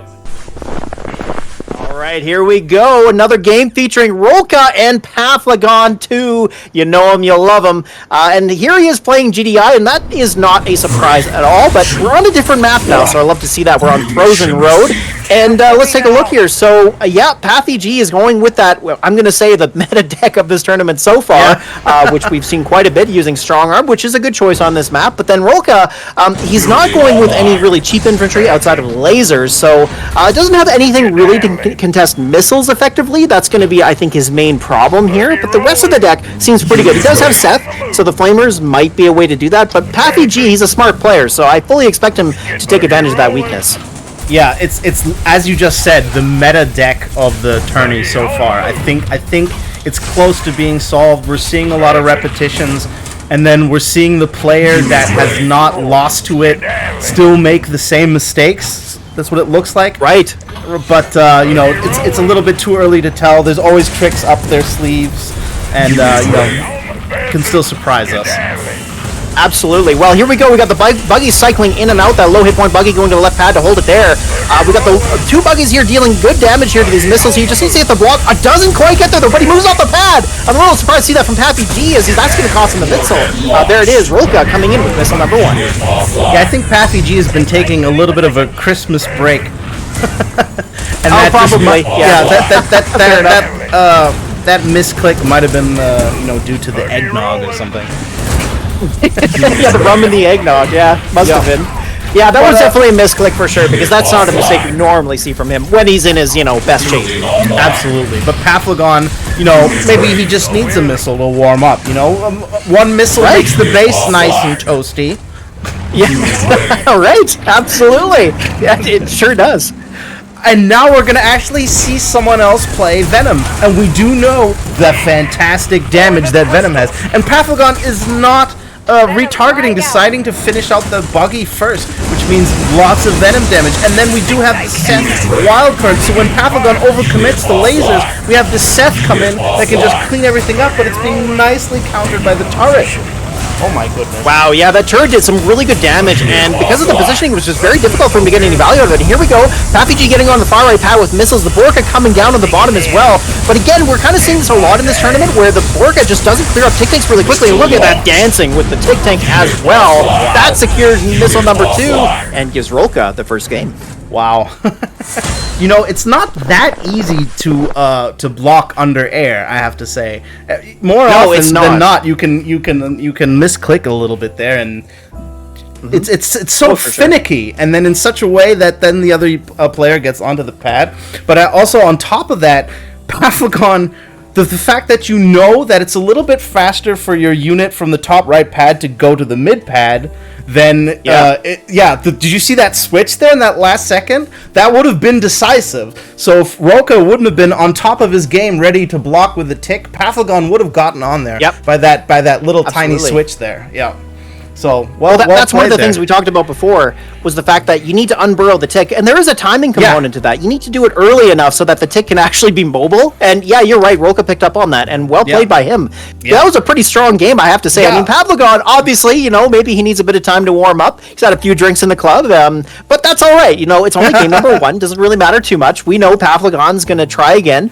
But yeah, it was surprising to actually see that deck fall flat. The tick tanks were really effective there, but it really just came down to good positioning, good movement by Roka, and just overall better plays, but we'll see how game 2 number goes. I'd totally forgotten about the Seth that he had in that deck, and and then I was thinking, okay, so then Paffy makes a ton of lasers, and then we just see the same thing happen again, and then we see, so you bait out a bunch of lasers, which is a common strategy to do in Rivals. You get your player to make one opponent until the missile's about to fire, make a counter to that. You have tons of pop cap. They're pop cap with their full health missile squads. Then bring out the Seth, but that immediate counter with the turret means he couldn't capitalize on that strategy, and we saw an instant reaction by Paffy. Seth, turret, and I think that just leveled the field so perfectly. Otherwise, Roka would have had a much easier time pushing through there. Definitely, the Seth very throw well pod played. Yeah. It was, he couldn't push the flames off that hex because it was blocked. There was nowhere for them to go. So the turret just got tons of value as a result. And you're right, that made a big difference because those flame troopers were really instrumental in getting rid of those missiles in a timely fashion. Yeah. And had Paffy not done that, it would have made it much harder for him to claw that back. But really, the turret did a lot of work. It was a very important play, I thought. It was, yep. All right, I think Paffy warmed up. His base is nice and toasty, so he can come out reinvigorated. That's right. He's got the hot cocoa going. Yep, warmed up by a couple of missiles. Absolutely, yeah. He's set it by the fire outside his base. He's all toasty and ready to go. Getting the marshmallows going, all that good stuff. And so we're going to be on Tiberium Stripes. So, of course, we have seen this map before, but 2 different players. So, and I'm excited to see what Paffy does. If he's going to try to do the same thing, but maybe play it better, which would be a reasonable strategy. That said, though, on Tiberium Stripes, the turret is good. I believe you can place it in a good position on the bottom and the top. So I do think it's a reasonable choice again. But Roka, he was pretty effective with that Nod deck. So I don't know. Maybe there will be no adjustments. We might see the same thing. But so far, I've been completely wrong in my predictions. So I'm just going to wait and see. Okay, the players are in there. I think we're ready to go. Let's kick it off. All right, well, there is a change-up, of course, not in faction, but not in Commander either. Roka's still playing Seth, but we got Paffy moving over to Solomon. The first time we're seeing it here as a feature game anyways. And Solomon, an interesting choice on a map like this where it's all spread out. So I guess, of course, you can take one pad, and Paffy too has really good Solomon timing, so not a bad choice from him. And his deck is a bit different here. So he's decided to drop the Rifleman, and he's instead included Dogs, which I'm not surprised to see that. It does make him a bit weaker to lasers, so it's kind of the flip side of that first game where Roka was really weak to missiles, and now we see kind of both sides weak to missiles. So I'm not sure if we're going to see that, although, having said that, Paffy does have the Shatterer, which is actually quite good against the missiles, so that might actually be an important distinction in this game. Yeah, but I think because Paffy is just so good with Iron Cannon, it's going to come down to an Iron Cannon deciding moment. I think he might be one of the best Iron Cannon players at this point. Yeah, I agree. At least until his break. We'll have to see how many eggnogs it takes for him to be deterred. Yeah, right. Yeah, for sure. Yeah, Pavlogon, if you're hearing this, let us know. Tell us the number. We'd like to know. But all right, well, to start this off with Rolka pushing in the Tick Tanks early, he knows the way to play them, and he's getting them in position quickly. Oh, look at and that. actually pulling them out of position too, which is not a bad idea because he's dealing with that Pipple pretty effectively. Pavlogon 2 here has the dogs out, but here comes the first Orca Bomber quite early. We're only at a minute 20 into this game. A bit of stall happened there at the beginning, but this Orca Bomber coming out soon. But the Banshee's there to respond right away, which a huge problem. Again, that cheap anti-air unit just doing a really good, effective job of pushing them back. He is going to block the Banshee there, and he's going to get a little bit of damage there on the buggy, but will the Orca Bomber clear it in time? No, unfortunate there, as the Orca Bomber goes down to the buggy. Now we see a Shatterer coming up with the Cephalopod. He's going to secure that for just long enough, but can the Shatterer do it? Doesn't matter. The Banshee was able to clear the dogs on the far left, so there goes missile number 1 to Rolka. Man, that was all over the place. We had action on all 3 pads at the same time. Incredible. And then the block by Roka with the buggy so that the Tick could take down that tank. These have just been absolute fantastic plays. It feels like both players have stepped up their game an entire notch here for this second round. Well, what I'm noticing is that these players are having to use different tricks in the book to try and win, because it's definitely an awkward deck that they have to play, but they're using them in different ways to try and be effective with them, you know? Like you said, the block against the buggy there, that was really brilliant, because it stopped the Orca Bomber from getting its damage done quickly enough, and the buggy actually managed to clear it. It was no hit points, so that was part of the equation, but still, it was a really interesting strategy. Yeah, there's just no hesitation. These players know exactly what they need to do, when they need to do it. They're absolutely on point, and that's just making it so incredibly close. And then it just comes down to the little things, like how much timing is there left on these shocks surviving flames against the Shatterer. Or else, Pavlogon would have gotten on there with some dogs by then. So this is where things get really interesting, because we're seeing both players pull up the really heavy units on both sides, and then Ion Cannon going right to the Scarab, and look at this, Pavlogon 2 is going to go over there to take the pad, and the thing is, it's APC versus Tick Tank, and they're both kind of analogs of one another if you think about it. They're both really, really heavy tanky units that cost, well, actually the Tick Tank's a fair amount cheaper, but they both just hold for a long time, and here comes the Cephalopod. Is he going to get the block with the missiles here? He doesn't. The flames make it onto the pad. Is going to hold for long enough, though. Oh, there it is. The Tick Tank just doesn't get the block against the missiles on the top left, so Pavlogon 2 wins his first missile. That was just such an amazing slow chess play. You could tell that none of the units, Roka didn't have anything to clear the missiles fast on any of the pads. The only thing Pavlogon had to do was get something on the mid pad in time, and so when he saw those flamers coming out, he's like, okay, I need to go back so that my pit is secured on getting back onto the pad, and then you just hold all 3 pads with lasers and profit. Very, very, very well played there by Pavlogon. Yeah, and this is kind of one of the problems with both of these decks that they're running, is that they're both susceptible to missile spam. And one of the advantages that Pavlogon 2 has is the fact that APC builds missiles, or well, not really spit them out. So the missiles can be a very timely addition to the field with these APCs getting destroyed, so it causes a bit of problem for Rolka, as he's not able to clear them really quick outside of using a Cephalopod. And here comes another one. We see the Harvester pull from Pavlogon. He's on the bottom left pad, or the top left pad there. Now Ion Cannon coming down as well. Oh, doesn't clear the Harvester, because Ion Cannon does not do good Harvester damage. So that Harvester manages to get the block, and now he's got both pads. Can Rolka hold on here? He's got the dog coming in from behind. Oh, so close. I don't think it would have made it there in time, and we did see that misclick on the Harvester going off the pad on the top right. But I don't think the dogs were going to make it in time anyways. So, well, there it is. There you have it. Rolka takes down Pavlogon 2. Wow, that was a fantastic match. It seems like these games keep getting better. We've seen to be expected with the better players, but yeah.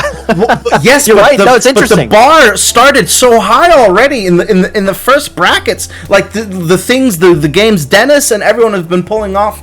It's just been one impressive game after the other. I mean, I've definitely seen much less interesting lower bracket games, and today we've just been served amazing games.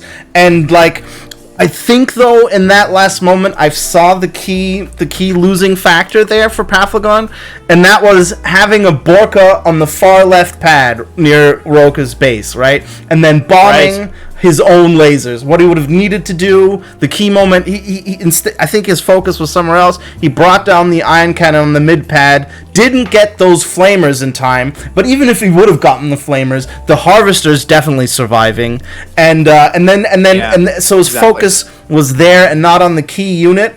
and that would have been to move the Borka slightly off the pad so he doesn't bomb his own lasers, because it's clear Banshee was going to come there, Right. and it's not going to hold long enough until that Banshee comes, and so you need those lasers to survive, and I think losing that was the key moment. But other than that, absolutely well played. There was some brilliant moves. If we like the Borka down at the second missile at the mid pad, and then we see a Pitbull dancing behind it, denying the the tick from getting onto the pad. Just little plays like that you just don't see very often. That just really pull together an amazing game. Right. It's hats causing off. these players to pull out new tools from their belt that they didn't Absolutely. have before, because you have to find other ways to win. Like the decks that are playing against each other, like Tic Tank versus APC, I really love the fact that those units got locked, because they are really analogs of each other, and it's interesting to see how they're trying to take them down. I mean, one thing I'm a little surprised by is the fact that we haven't seen GDI run Predator Tank. Like, I know you have Predator and Orca Bomber, but Predator Tank is a really good tool against APC and Tic Tanks for the most part, so I'm a little surprised to not see more of that. But, you know, there's lots of ways to slice it, right? So, again, it's just these players are having to play different decks, and it's causing them to rethink their strategy and, like, how do I come out of this situation ahead, you know? And we're seeing a lot of really interesting situations and interesting solutions as a result, so I love it. I think the reason for the lack of Predator tanks is that they're too intimidated by the tick. They don't realize that the tick is kind of a meme unit. You know, if you can manage to dance something, or I'm sorry, to weave it through another unit, right, and get hits off without taking counterfire. That is how you ideally deal with tick tank, or you have the map control. Possibly. So that the tick. Because a tick is worthless without map control. Imagine having a predator roaming around near your base and you try to make ticks. It's a lost cause. So I think right. it just might be a little bit too intimidating for them. But I don't know. Maybe possibly. These players can definitely do it. Oh, for sure. Yeah. Oh, absolutely. Well, and that's the thing. These players have enough experience against a wide variety of different decks and units that they're probably feeling comfortable with whatever they're facing. But it's still, again, that whole situation around the fact that they're playing these decks that they just have no familiarity with. Like, some familiarity, like we're seeing some of these players who are, you know, building something kind of close to what they used to play, but it's not close enough, right? Like, a couple of different units, and that changes everything. So, yeah, it's been interesting. And the other thing, too, about that game with Paflagon, I think one of the things he could have done differently was he was starting to slowly build up a win there, right? Like you said, he was playing it like a chess game. And I think at the end there, I think that was one of the issues, is he didn't really continue on with that. Like, it seemed like he fell behind a little bit, and then he started to play catch-up. Like, the ion cannon on the middle pad, like you said, you know, there were some things there that just didn't seem to connect really well. So, a bit unfortunate to see that, but you know, Rolka really did show us what he's made of, so I'm interested to see that. And that's another thing, too, is one of the things that you hope with a format like this is that other players get a better chance to showcase themselves, because it's not just about the game, it's also about the decks, it's about a whole bunch of other factors that have now been introduced as a result of this unique format. So yeah, no, it was a good game overall. And well, now I think we're moving on to, are we into round 3 now? I think we are. Oh, that's right. That means we have new units. Let's check them out. All right, here we go. All right. Our new frozen deck, if I can just find them. Here we go. Sets. On Nod, it is going to be... Oops. Ooh. That's the wrong button. There we go. It's going to be Fanatic, Marauder, Mutant Marauder, and Catship. Ooh. Interesting. And on GDI, we have Dogs, Talon, and Mohawk, which I'm a special fan of. We usually always see Razorback dealing with these kind of units. It's finally good to see Talon doing some good old anti-infantry damage, you know? That's kind of what it's supposed to. It's like it's GDI's Venom, more or less. And a little bit of an anti-air Banshee. I think it's a great unit that goes overlooked, and it doesn't quite fit that well in today's meta. So I'm happy to see it get some play again. And the Catship. Talon used to be great. Yeah, it used to be great. The Catship is not bad, but Yeah, I mean, the thing about Talon is that its role is really useful. It's a flying Rhino at the end of the day, right? So, well, kind of. It's a much better anti-air unit than Rhino is. And that's the one thing that Talon did so well. And it's kind of what Banshee's doing in the meta currently. But the thing is, Banshee, with its forward raider, is actually just so much more useful because it engages a lot better. And then the other thing is Talon used to be fastest, right? So it used to be the fastest unit, true. which...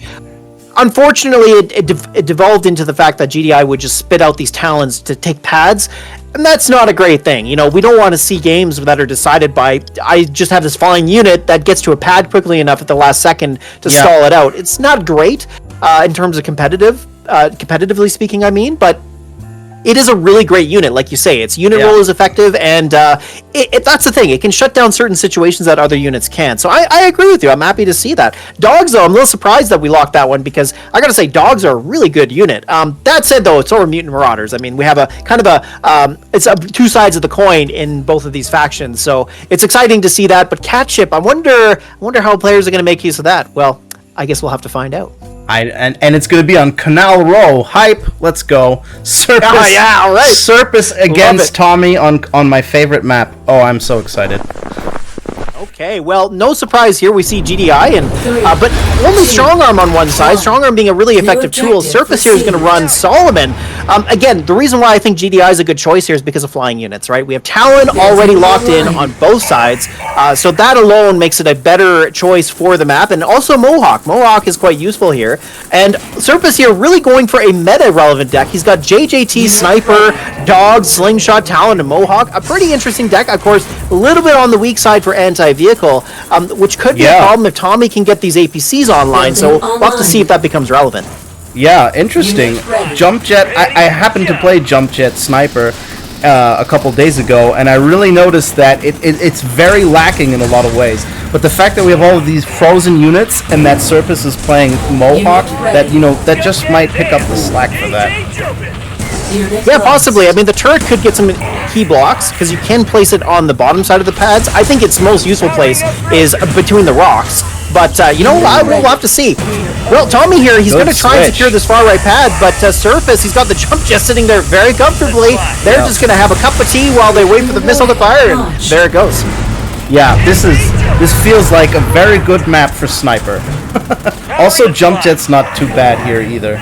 It's basically kind of a two-range air map, right? Yeah, basically, like, two-range does really well here, and, I gotta say, this would have been an interesting map to see in previous rounds with Shatterer, because of the lakes, but, unfortunately, we don't get to see that, but that's alright. But yeah, in general, two-range is really good here. I mean, you could put an MLRS in a pretty decent position. The problem, though, I think, is you get it into position, and that's going to be the question. But Slingshot here, really smart choice, because Tommy's not going to have access to both Mohawk and Talon, most likely, with it in play. Yep. And then, I mean, he does have turret, but I can't say how good the turret positions are on this map. I think they're fairly decent, but, yeah. Going down. Look at this dancing! My gosh! Yeah. Ooh, Surface is a sweat lord here, man. Is he pulling out all the tricks or what? We see that Slingshot dancing in and out, stopping the shots from getting at the snipers. A turret comes down, but in a bit of an awkward spot, because all Surface has to do is back off. And here we are coming down to missile number 3. You see Talons coming out in numbers. Surface has all 3 pads, though. Can he get to the far left in time? No, not going to be there in time. And of course, an ion cannon just to seal the deal. Yeah, the dance was also pretty much sealing the deal. The sling could have just sat there. Yeah, I know, right? Yeah, but no, Surface, he's going to do everything, and that's the thing we know about Surface, is he's going to play the game in the most effective way possible, because he's a competitor at heart. Yeah, he's in it you to expect win it. to see that from him, so... Exactly. Yeah, for sure. And, out of all the players in the tournament, he's likely one of the ones that, if you were a betting person, you might think that Surface is going to be the one to win it. I know Huckinator was also in the tournament. I don't know what's happened with him. But Tommy, he's a great player too. But, again, Surface there brought a really good deck. The Sniper JJT combo was a bit too much. And Slingshot really just to shut things down. The Iron Cannon wasn't even really that relevant. So it just came down to, really, I think JJT for the most part, which was a smart choice on Canal Row. Yeah, it definitely superior deck building skills for Canal Row right there. Also, the switch up, and it's both players now getting used to new frozen decks, and I think Surface just being a little bit of a master of his craft in that regard. He can immediately see what is good, what's not going to work. And that just pulled it together for him. Absolutely. So, go ahead. I was just going to say one more thing is that we have a best of 5. This is the semifinals now, so we are going to have at least 3 games. We'll see how many we get to here, but it's a best of 5 now from now here until the end. Right. And speaking of Huckinator, he is waiting for his next opponent, which is going to be Roka. You're right. So we're going to have Huckinator versus Roka, and then move on to the finals. That's going to be a good one. Yeah, that's going to be a good one. I absolutely agree. All right. Both players are in the lobby, right on time. Let's kick this off. All right, let's do it. Okay, here we are. Game number 2. Serpus winning that first game, so it's 1-0 for him. And Serpus here is changing things up. He's going to go with Nod this time, and so we're going to see the Nod Frozen deck for the first time here in the semis. And then Tommy sticking with GDI, but I believe it's very similar, or is it even the same as what he played in the first game? I believe it's actually the same. I think it's the same, yeah. So Tommy here is going to try and make it work, but Serpus is really going to try and make use of the mutants, and he's got actually both Chuggy and Catship. That's pretty interesting, but it could just be that he's going to play a 5-card deck. You know, that might be the strategy here, and it could work. Look at this, Dogs Pitbull. You always know when you have a player that feels very comfortable in their ability, when they're just like, oh, Pitbull, I'm not fazed by that. I'm going to make more bikes, you know? Because you usually would go on to say that, yeah, Pitbull is superior in a Pitbull bike match. But the thing that, tips the scales there is some sweaty dancing like this, and then, getting more value out of it. Look at this. This Harvester's already almost going down now. Yeah, and he's going to get it, right? So here comes another volley, and the Harvester goes down. Tommy does have pad control, but these mutants could be a really big problem. That extra money might have been impactful enough to allow him here, but he just needs to get a block with this Pitbull here. I think the bikes will clear it, though. There we go. So it's going to be a flip over to Surface, and there goes missile number 1. I mean, it doesn't get that much sweeter. Look how beautifully planned that was, right? Yeah, right. No kidding. Yeah, you might think, okay, is Serpus gonna get on here in time? He has to push through with mutants on the left. But what it came down to, the fact that he decided to overwhelm his opponent with choices, right? Seth on the mid, Bikes on the right, Mutant on the left. You can't handle all 3, and it was just that time coordination that gave him the missile there. Yeah, exactly. Very clean win as well. Like, he pulled off the Harvester kill, got the mutants out very quickly, and then the single bite volley was enough to take down that Pitbull all the way to 0. Seth's drill pod as well, just to shore things up. I mean, look at this. Tommy just doesn't have a way in, so yeah, that's going to be game. Yeah, if you sacrifice all that for the Harv, then get the Harv and the missile, and then move on to shut your opponent out. That is, there's not that much coming back from that. It doesn't get much more sealed than it does than like that. That was rough. So one thing there that, just to point out about the frozen decks there. So one issue for the GDI deck is the fact that you're running both Talon and Mohawk. So we saw Serpus very smartly include Stealth Tank in his deck, right? And that shuts down Mohawk very effectively. Talon is less important to shut down because there's lots of other choices for that. Bikes can probably do it, Buggy even. But Stealth Tank is an important tool against the Mohawk. So on Tommy's side, you have to be thinking about that. You got to go, if they're going to bring Nod, they have this one tool available to them. Yeah, granted, they got 3 other units that they have to lock in, but they still could include Stealth Tank, which is a reasonable inclusion in there, and that's what Serpus did. And so you got to find a way to build around that, because that's something that Tommy would have struggled with. Granted, that's not kind of how the game went. The Mutant Marauders were really the biggest problem there, so we needed something else from Tommy, and he had no missiles, right? So there was that issue as well, where he just didn't have a catch-up mechanic, especially against somebody like Serpus. That's a pretty difficult thing to do, and it's a big risk. So I think from Tommy's side, I feel like, overall, from what I've seen in the first 2 games, is that Serpus is just building better decks, right? Like, he's just anticipating the meta of this tournament a little bit better, and that's allowing him to have an easier time winning these, because that was a pretty dominant game. So yeah, it was a bit of a surprising one-sided game, but, it is Serpus at the end of the day. But still, Tommy has game number 3 here, and granted, he has to do a reverse sweep to come out ahead, but hey, you never know, right? Like, we'll see if he can perhaps solve that puzzle. Yep. All right, our players are in the game. Here we go on 2 fuses. All right, well, Tommy's answer to the puzzle here has been just switching over to Nod. So he's going to choose Oksana for his commander. And, well, it looks like, actually, very similar in some ways, but he's running Tick Tanks here, which, you know, I gotta say, I kind of like, but one thing about Tick Tank versus Mutants is that if you spam Mutants against Tick Tanks, the Tick Tanks are not that great. So I don't know if the Cat Chip is going to be enough to hold them back. He does have access to Mutants as well, so there is that, which on Surface's side, he only has Fanatics, really, as a great shutdown tool for that. So it's going to be an interesting match. It is. I mean, I can see both players making Mutants and Fanatics. That seems to be like, you know, an effective play here. I don't know. It's hard to say. So far, they're comfortable making bikes and buggies, though. Right, and that, you know, I don't know if we're going to see a lot of Mutants, but this Tick Tank out is definitely going to force Surface to switch gears, because there's no way that this Tick Tank is going to be easy for him to deal with. But having said that, you know, like you said, just make bikes, because that seems to be pushing him back enough anyway, so there it is. Look at this Tick Tank, it's just really having a bad day, isn't it? Yeah, it's unburrowed, and the bikes are just keep getting off volleys, you know?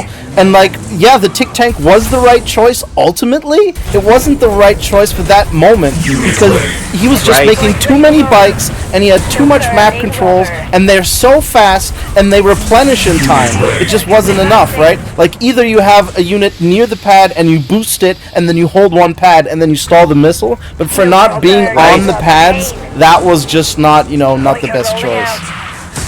No, and so here Tommy is forced to go into Mutant Marauders, and that's kind of where he needed to be. But look at this, Seth Tropod coming down in response. And unfortunate here, because he doesn't pull the Mutants out quickly enough, these Flamers are going to get tons of value, and well, Surface has the positioning, so that's going to be GG. I think the set really is the wild card here, because both players don't really want to make a Cat Chip, and the Mutants, you know, it'll take care of the help with if you get overwhelmed by Mutants, or if you fall behind in a mirror of Fanatics. Seth is just really great, and I think we're once again just seeing Surface mastering the art of deck crafting here. Exactly. Yeah, and you know, Surface, he's no stranger to building good decks. Like, he was one of the first players to come up with the Mutant Chuggy deck. Oh, that was also Surface, right? But also Titan, right? Yeah, Titan Razorback. Yeah, like so Surface is a smart player. Like, you know, you look at a player and you think, like, what are they really good at? And usually you're a master at like one thing in Rivals. You know, either it's micro, you know, be it like you're good at blocking or just being very quick to build units.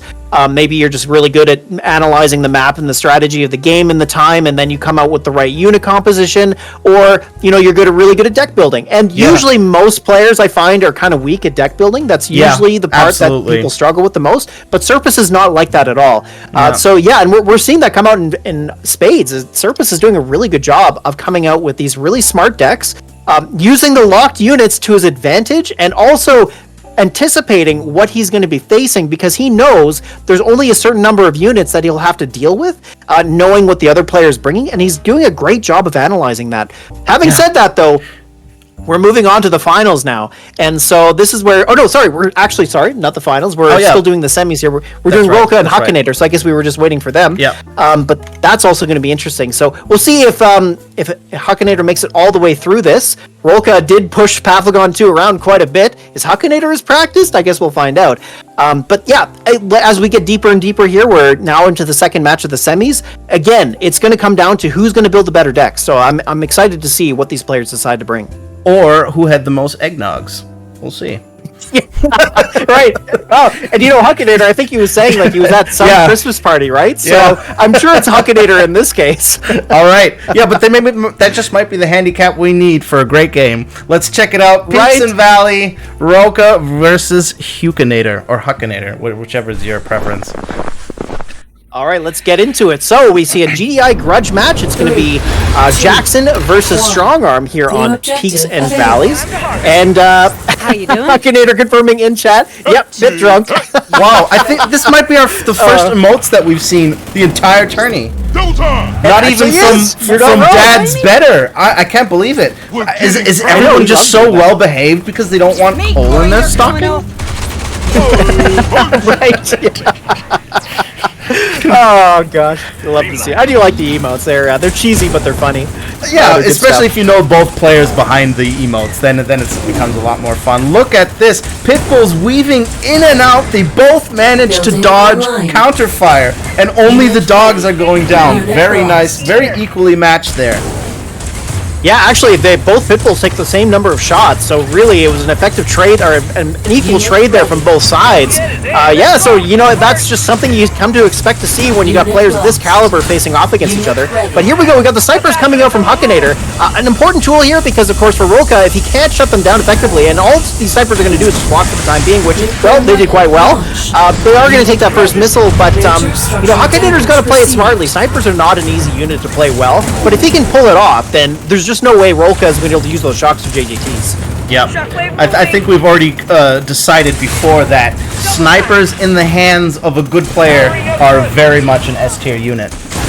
Oh, yes, they are. Yeah, they have a high skill ceiling, but when you reach it, oh my goodness, are they good. Yeah, and then here we go. Let's look at the economy. It's actually not that far apart. Although I think that Huckinator running snipers here, you're just going to see him accumulate more value more and more over time. As you can just move into laser snipers, throw in a pit bull, and he's just going to eventually outpace Roka here. Yeah, unfortunately, the Talon just not getting a lot of work done. I mean, we see the Harvester pull. He does get onto the top left pad there. The boost on the pit bull allowed it to get into position just a little bit quicker. These snipers as well. Oh, the no blocks on the dogs on the bottom pad as well. That should be game. Oh, there it is. Yeah, the dogs just didn't make it to the left pad in time. Very close, but the snipers were in such an effective position that, again, very tough for Rolka to get any value out of his infantry units. The sniper play was just a bit too much. Yep. Snipers, they're good. They're definitely very good and very capable, but, Huckinator was in time everywhere. He pushed in those snipers, and that's a risky play, out of position snipers like that, but he had the dogs down, he had the blocks ready, he had everything he needed to do to clear, to maintain the high maintenance snipers, and he did that in a spectacular fashion. He did. Yeah. Yep. Yeah, exactly. I guess he's not too drunk because, he played that pretty decently, I have to say. Although, I know in my experience, when I used to play a lot of pool, billiards, there was a point in time where you drink just enough where your shots would actually get better. So I wonder if maybe Huckinator is benefiting from the eggnogs, I don't know, because that was a pretty good game from him. It's a very sharp tip-off point, right? So. Oh, it is. Yeah. And believe me, once you get past that point, you aren't going back. So. Yeah, that's the other thing. All right. Well, that was a good first game. I think it's because it loosens the muscles, right? So you have you gain like a little bit, as if you flexed or stretched, and so you get a little bit more control, and then the coordination immediately catches up. Something to do with that along those lines. And also, maybe a dash of overconfidence that might make you do bolder moves, and then those moves might just actually work out, just like those snipers, that sniper push. Right. True enough. Yeah, or it could go the other way too. But hard to say. I mean, so we are moving on to Cracked Ice, which is going to be a much different map here. Snipers are not as good here. In fact, this is not a great sniper map, but Huckinator might not care. He might just say, just like you were saying, he might just be bold enough to continue to push it forward, and who knows, it might work out for him. I don't know if Rolka decides to change anything, but why don't we get into it and find out? All right, let's do it. Okay, so Rolka is changing over to Nod. Gonna pick Oksana here as his commander, and let's have a look at the decks. So no surprise, actually, from Huckinator picking the exact same thing. I am surprised that he is going to rely on Mohawk for his anti-vehicle, because there is a possibility that it could fall flat for him, as Rolka has Stealth Tank and Tank, right? So he's doubling up on the tanks here, but that could be a very good choice from him. Yeah, I mean, have we seen a cat ship yet? I don't think so. If I see Roka playing tank cat ship, that means what does Huckinator do? Bring out talons, I guess? Yeah, that might be the answer. But and cat ship here could be really good against the snipers, potentially. Yeah, I think so too. I mean, it depends what units the players decide to make here. Tank is already off to a good start. I don't know if that's going to trigger a air. Oh, it is. There we go. Air tower coming out. All right, let's go. So it may just devolve into that. We'll see. Yeah, this Mohawk could be a big risk for Huckinator. He's going to get it out here to deal with the buggies and the tanks. Roka, of course, pulling back here to make sure that they survive against that, but a boost coming down from the Mohawk here to clean them up really quick. Double buggy actually does win against Mohawk, but not with a boost, obviously. And here comes the first Stealth Tank. That's going to be an instrumental tool against what Huckinator's brought, because it pretty much shuts down a huge portion of his deck. killing all the Mohawks, and even dealing good damage against pit bulls.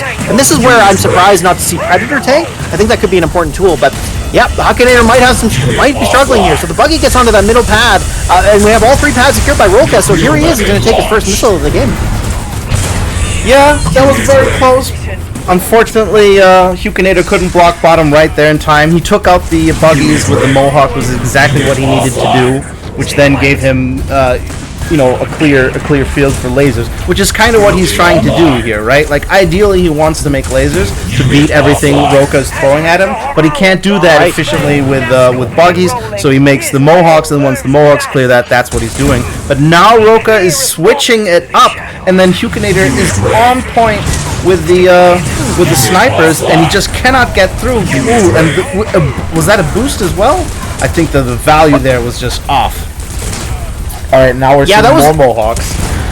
That was interesting because the stealth tank only had 3 shots there and wasn't able to clear the Mohawk, right? It did get the boost from the Fanatics, so it got into position very quickly, but then went down immediately as well. So in terms of value proposition, I mean, Huckinator still has map control, which is a huge thing, especially as he has a real weakness against the stealth tank. So Roka not looking like he's getting back onto the pads anytime soon here. Can he get rid of this Mohawk? It looks like he will.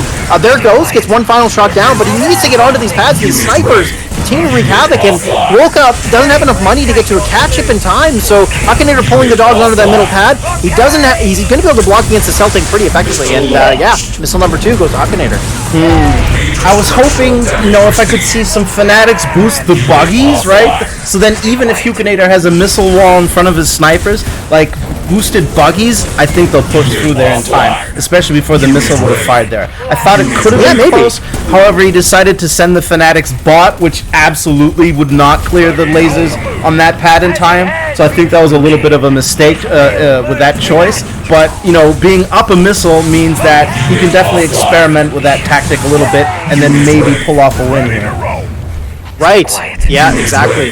Well, and one interesting thing that I'm seeing as this game develops is the fact that both sides have a significant weakness to each other. It's the stealth tank for Huckinator, but then Roka has a serious weakness to the snipers. Yes. So that's what we're seeing here, going back and forth quite a bit. The Mohawks aren't quite as important as the snipers in this matchup, right? The snipers are much more important, and Roka's having a much harder time dealing with them. Yes, he's clearing Mohawks, but Huckinator continues to maintain map control, and might be the decider of this game.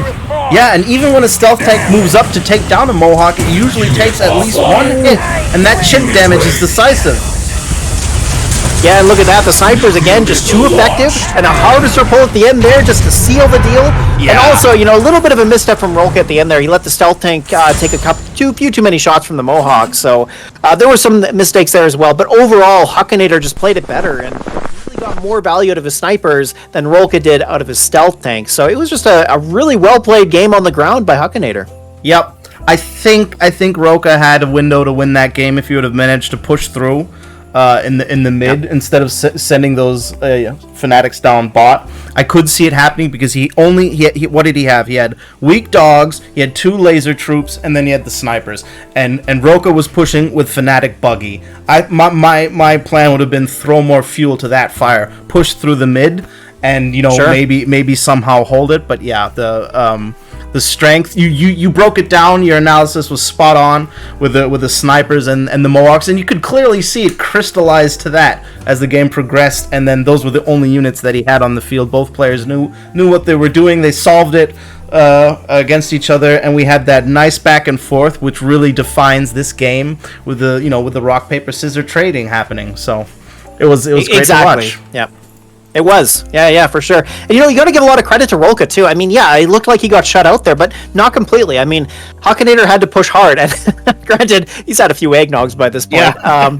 But still, right? Like, you can see how good Roka is, and granted, that's one of the exciting things about this format is the fact that it gives opportunities for players who generally, like, if you're playing in a completely normal situation where anything's on the table, I mean, Huckinator is a very difficult player to beat. But there, Roka actually did have a few opportunities to win it. You pointed one out, right, about the Fanatics and the buggy push. There was a way for him to get through that. It was just, obviously, Huckinator's a really good player, but still, like, it wasn't a complete dominant game from Huckinator. And, again, the eggnogs might be playing a role there, too. But still, it was an exciting game nonetheless, and a really good one to watch. Yep, I agree. I think a few more buggies wouldn't have been a mistake there, because the buggies, the fact that they can also do decent damage against Mohawk, right? Yeah, not on their own, obviously. They need a support of another unit, but I think when it, the missile's about to fire and it comes down to it, I'd rather have a buggy on the pad that can at least contest a low Mohawk than a tank or some fanatics. So making sure that is your core unit and pushes in is definitely very, very important. But yeah, exactly. Huckinator really had a lot of skills as well, and fantastic micro, so that's going to give him that game. And now we're just waiting for Roka one more time. I get, thinking about how do I win this? Yeah, we have to give it to the players a little bit, giving them a little bit more time here, because the decks do have frozen units, and those are things to consider. So making it a little bit unusual means you might need a little bit more time to decide what you're going to do, and then especially when you're playing against someone like Huckinator with a bunch of money on the line to win. Right. Yeah, and Roka's made it to the semis. I mean, even if he drops to Huckinator here, which could happen, but trust me, that's not over yet. Still, he's done very well for himself to make it to this point. Yeah, absolutely, right? Like, Rivals tournaments are probably, I have to say, out of any game that I've watched competitively, video games I'm talking about, Rivals is got to be one of the most difficult because of how deterministic it can be. Like, you're up against a good player, and it's very hard to win. That's one of the things that's kind of unfortunate about the tournaments in Rivals, is that you see the list of players in the tournament and you're going, okay, well, it's probably going to be so-and-so, and likely we're going to see the same thing happen here again, but not quite to the same extent. There have been, like, Tommy made it all the way to the semis. We got Roka coming in, a lot of different players making their way through, so I like that, and I think that's really exciting. And making it to this point is no easy feat. So definitely a good job by Roka here. And losing to Huckinator, I wouldn't feel too bad about. But we'll see. We have lots left to go here, so and Roka can still walk away with some prize money here, right? So he can still make third place. So all right, that's right. He's in. I think we're ready to go. Let's do it. Off we go. All right, GDI match coming up. We got Roka switching over to a strong arm. So going to go with GDI here. Let's see what he brings for the deck. And it's going to be actually the same deck that he played. I believe it was in the first game. Huckinator here is just going to continue to play the exact same thing because it's, you don't fix it if it ain't broke, right? So, absolutely. Jump jets and shocks.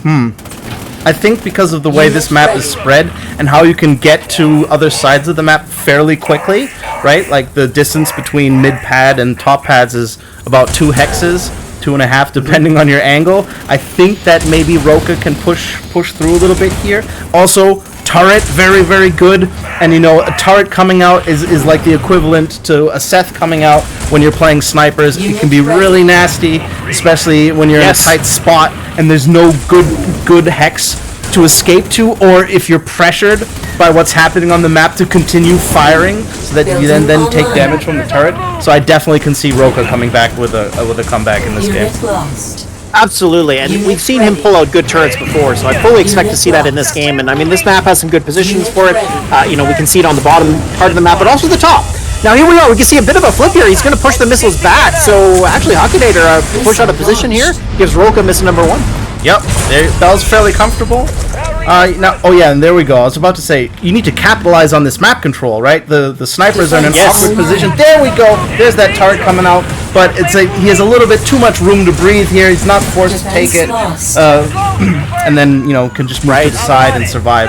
So maybe a little bit of hot air there, but that is basically the gameplay, basically the strategy that Roka is aiming for to make it here.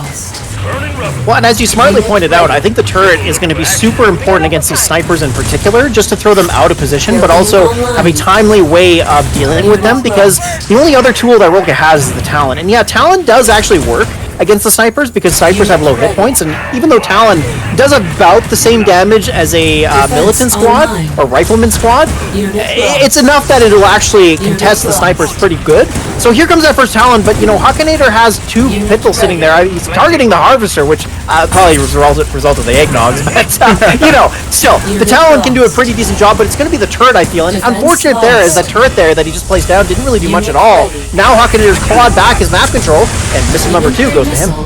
Yeah, I think the turret was very premature there.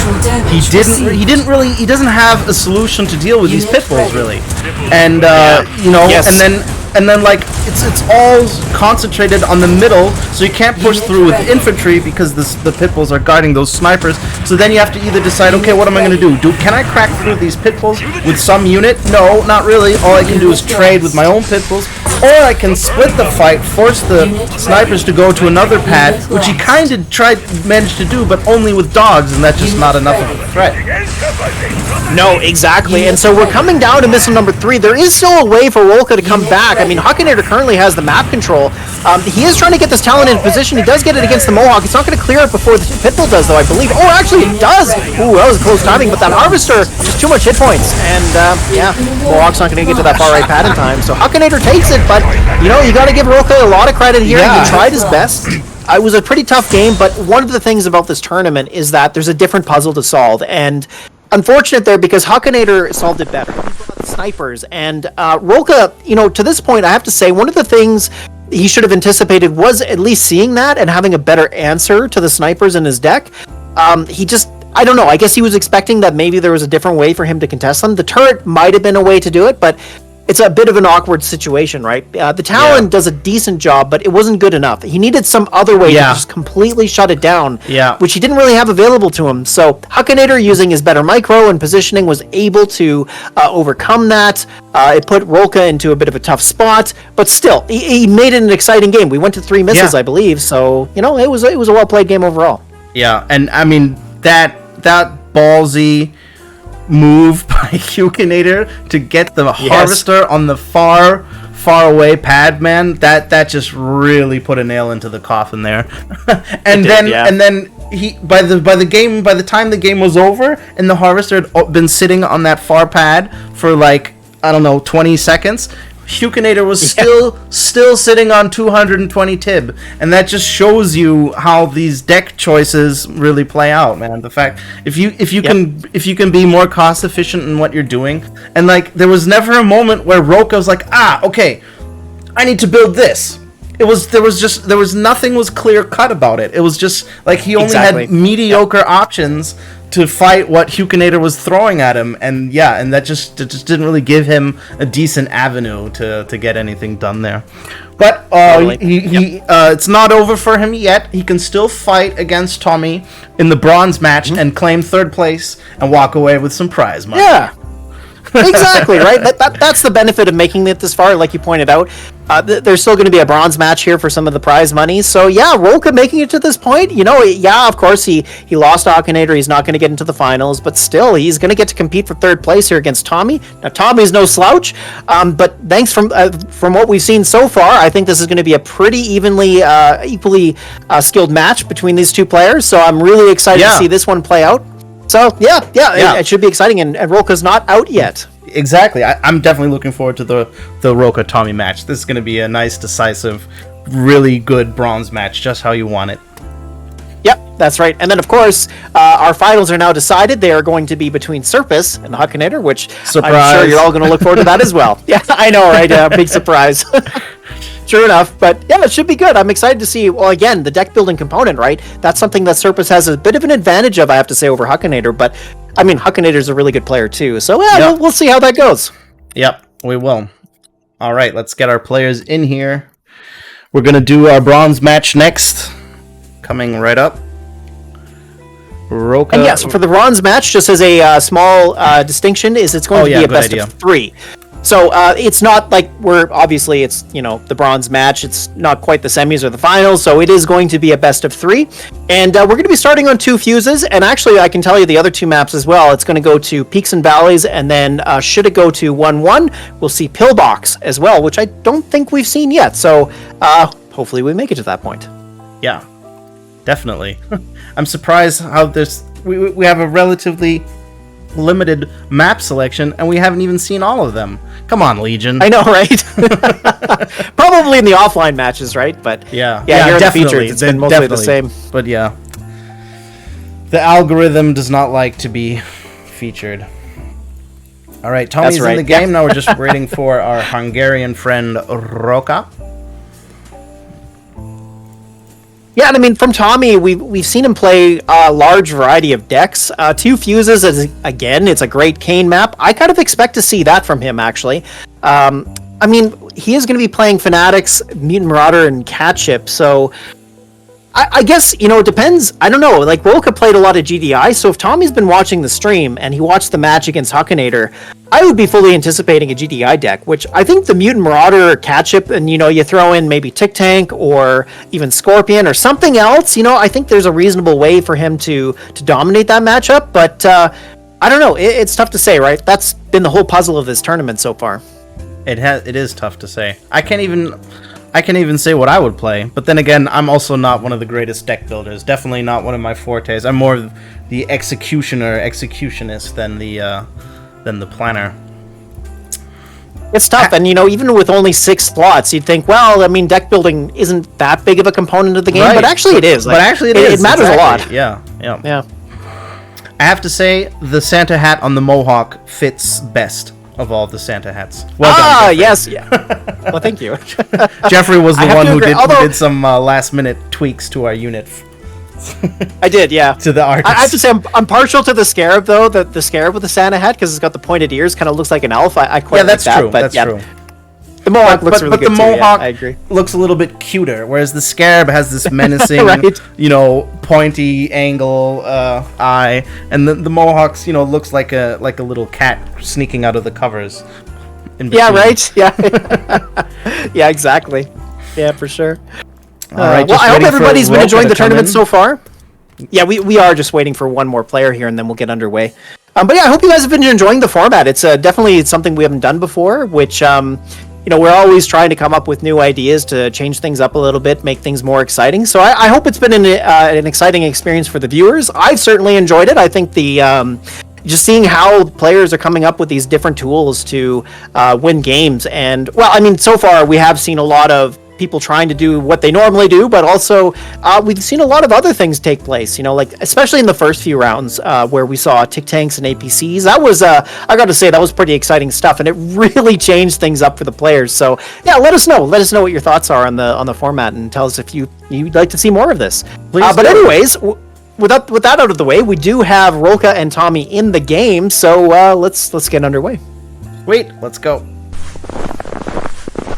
All right, here we go, and it's going to be, for the first time, a Commander grudge match with both players playing Strong Arm, and not surprised, because, well, Strong Arm's really good. I did think Tommy was going to bring Kane, and we have seen that from him before, but yeah, actually, so here, Tommy, you know, maybe he was watching the match between him and Huckinator, because he decided to bring snipers. He's got Slingshot as well. Slingshot, interesting choice here, because he's going to have to rely heavily on the Mohawks to shut down the Pitbulls. He does have missiles as well, and I mean, missiles might be the way to do it, but yeah, I mean, the Mohawks are his only really heavy anti-vehicle unit, so it might be difficult for him to protect these the slingshots, but we'll see. It is going to be an important tool against Roka's deck.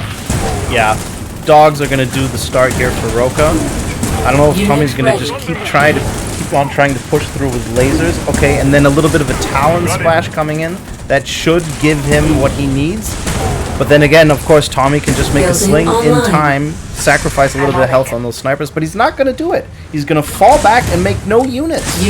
Oh, there we go. There's the sling. The slingshot does come out. The dogs are coming in. They don't get the block. So the slingshot's going to clear up this Talon, and of course the dogs aren't going to be able to clear up that bottom right pad. So first missile does go to Tommy, and you know, the thing is, as long as Tommy can continually shut down those shock troopers, dogs are really, and Talon are really the only way Roka can get at these snipers. It's kind of the same situation that Roka was in against Huckinator. So it just comes down to, can Tommy get the same kind of value out of these snipers that Huckinator did? I mean, now that, because we have Sling now in Tommy's deck, means that the Talons are no longer an option. They're just effectively gone. And now, if depending on, you know, what units are blocking what hex. Oh, there we go, double turret at the same time. Ooh, yeah, one more useful than the other. But yeah, this is like the only key unit that Roka has to crack these snipers at this point. Talon is now pretty much dead. Okay, the Sling is down, but you know, it can just be replaced. So I think that because this map isn't that great for Strong Arm, because there's only one position and Tommy can know that and block that, I think Roka's gonna have a hard time here. Yeah, definitely, and you can already see it. Like, these Talons are supposed to be an important way for Roka to claw this back, but Tommy is not going to have too much of a problem dealing with them. And Roka does have the advantage of having Pitbull, which we all know how good Pitbull is.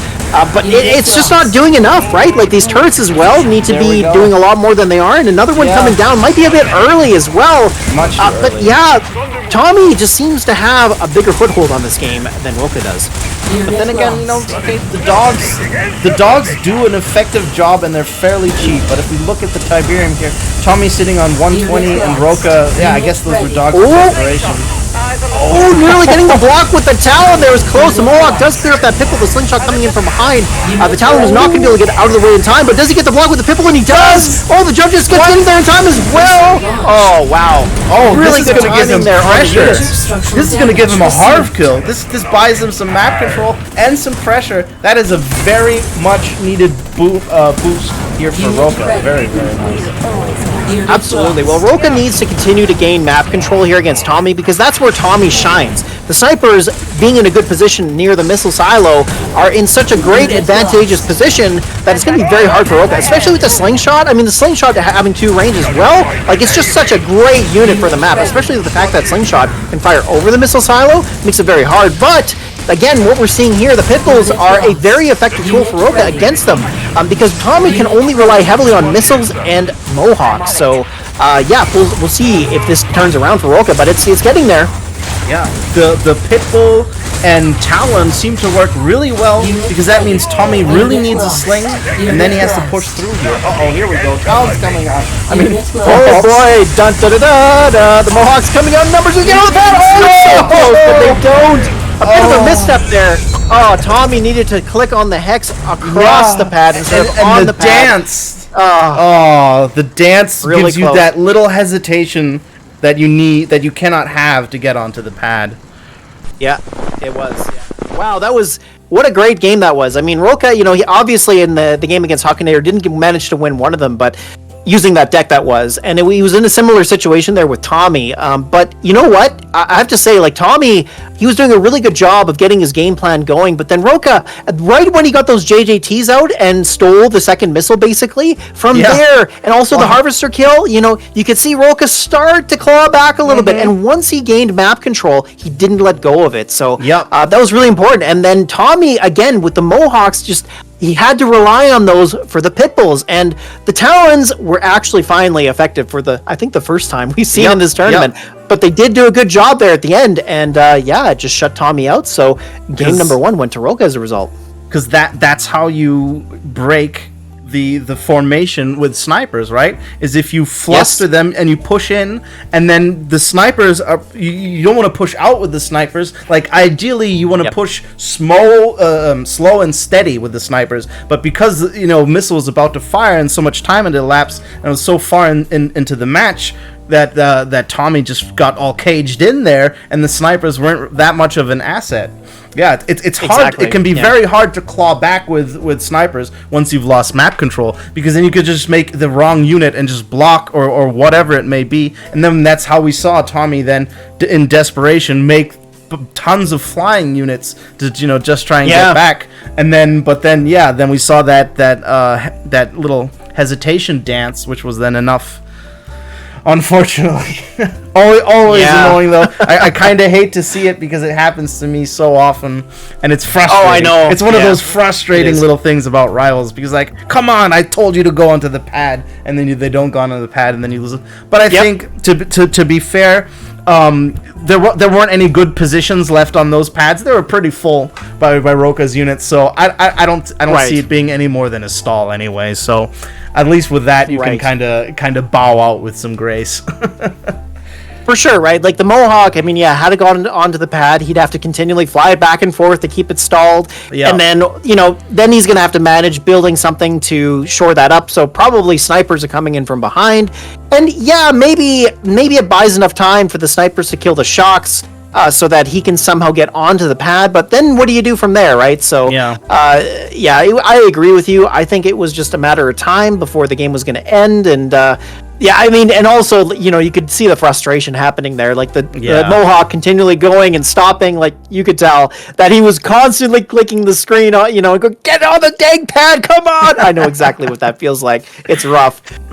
So yeah, it was tough though. It was a great game between both of them, and I think even though it is a best of 3, I think this might go to 3 games. Yeah, I think they're evenly matched, and that is, ideally what you want to have, especially in such a decisive match like the bronze match, where it's all about, actually winning some money. So yeah, this is great. Yeah, the system there is works. something on the line here. Yeah, that's right. Absolutely. Exactly. Yeah. I just hope they won't use it to buy more eggnog. Right. Okay, well, I was just going to say we're waiting for Roka, but he has joined the game. So, let's kick it off. Let's go.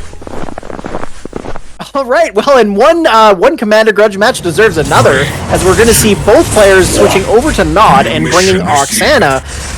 But the decks are somewhat different. I mean, it's not surprising to see them be very much the same, but a big difference, of course, is that we see Scorpion Tank from Roka, and then Tommy has decided to go with Chuggy and Bites, whereas Roka has Buggy instead. So quite a big difference. I mean, the tank here could be pretty good. Chuggy, though, it's now weaker, and also it's not great against mutants. I mean, mutant spam will overcome that. So Tommy is going to have to rely heavily on Catship to deal with mutants if that becomes relevant. And then, of course, he does have Stealth Tank to shut down the Catships, but the tanks here could be a real problem. I don't know. I think Roka has the advantage, having the better way of shutting down those Chuggies, having just slightly more flexible anti-infantry, but it's tough to say. I think it's going to be a pretty close game either way. Can you say Chuggy, Buggy, Baby Bumpers 5 times fast? I cannot.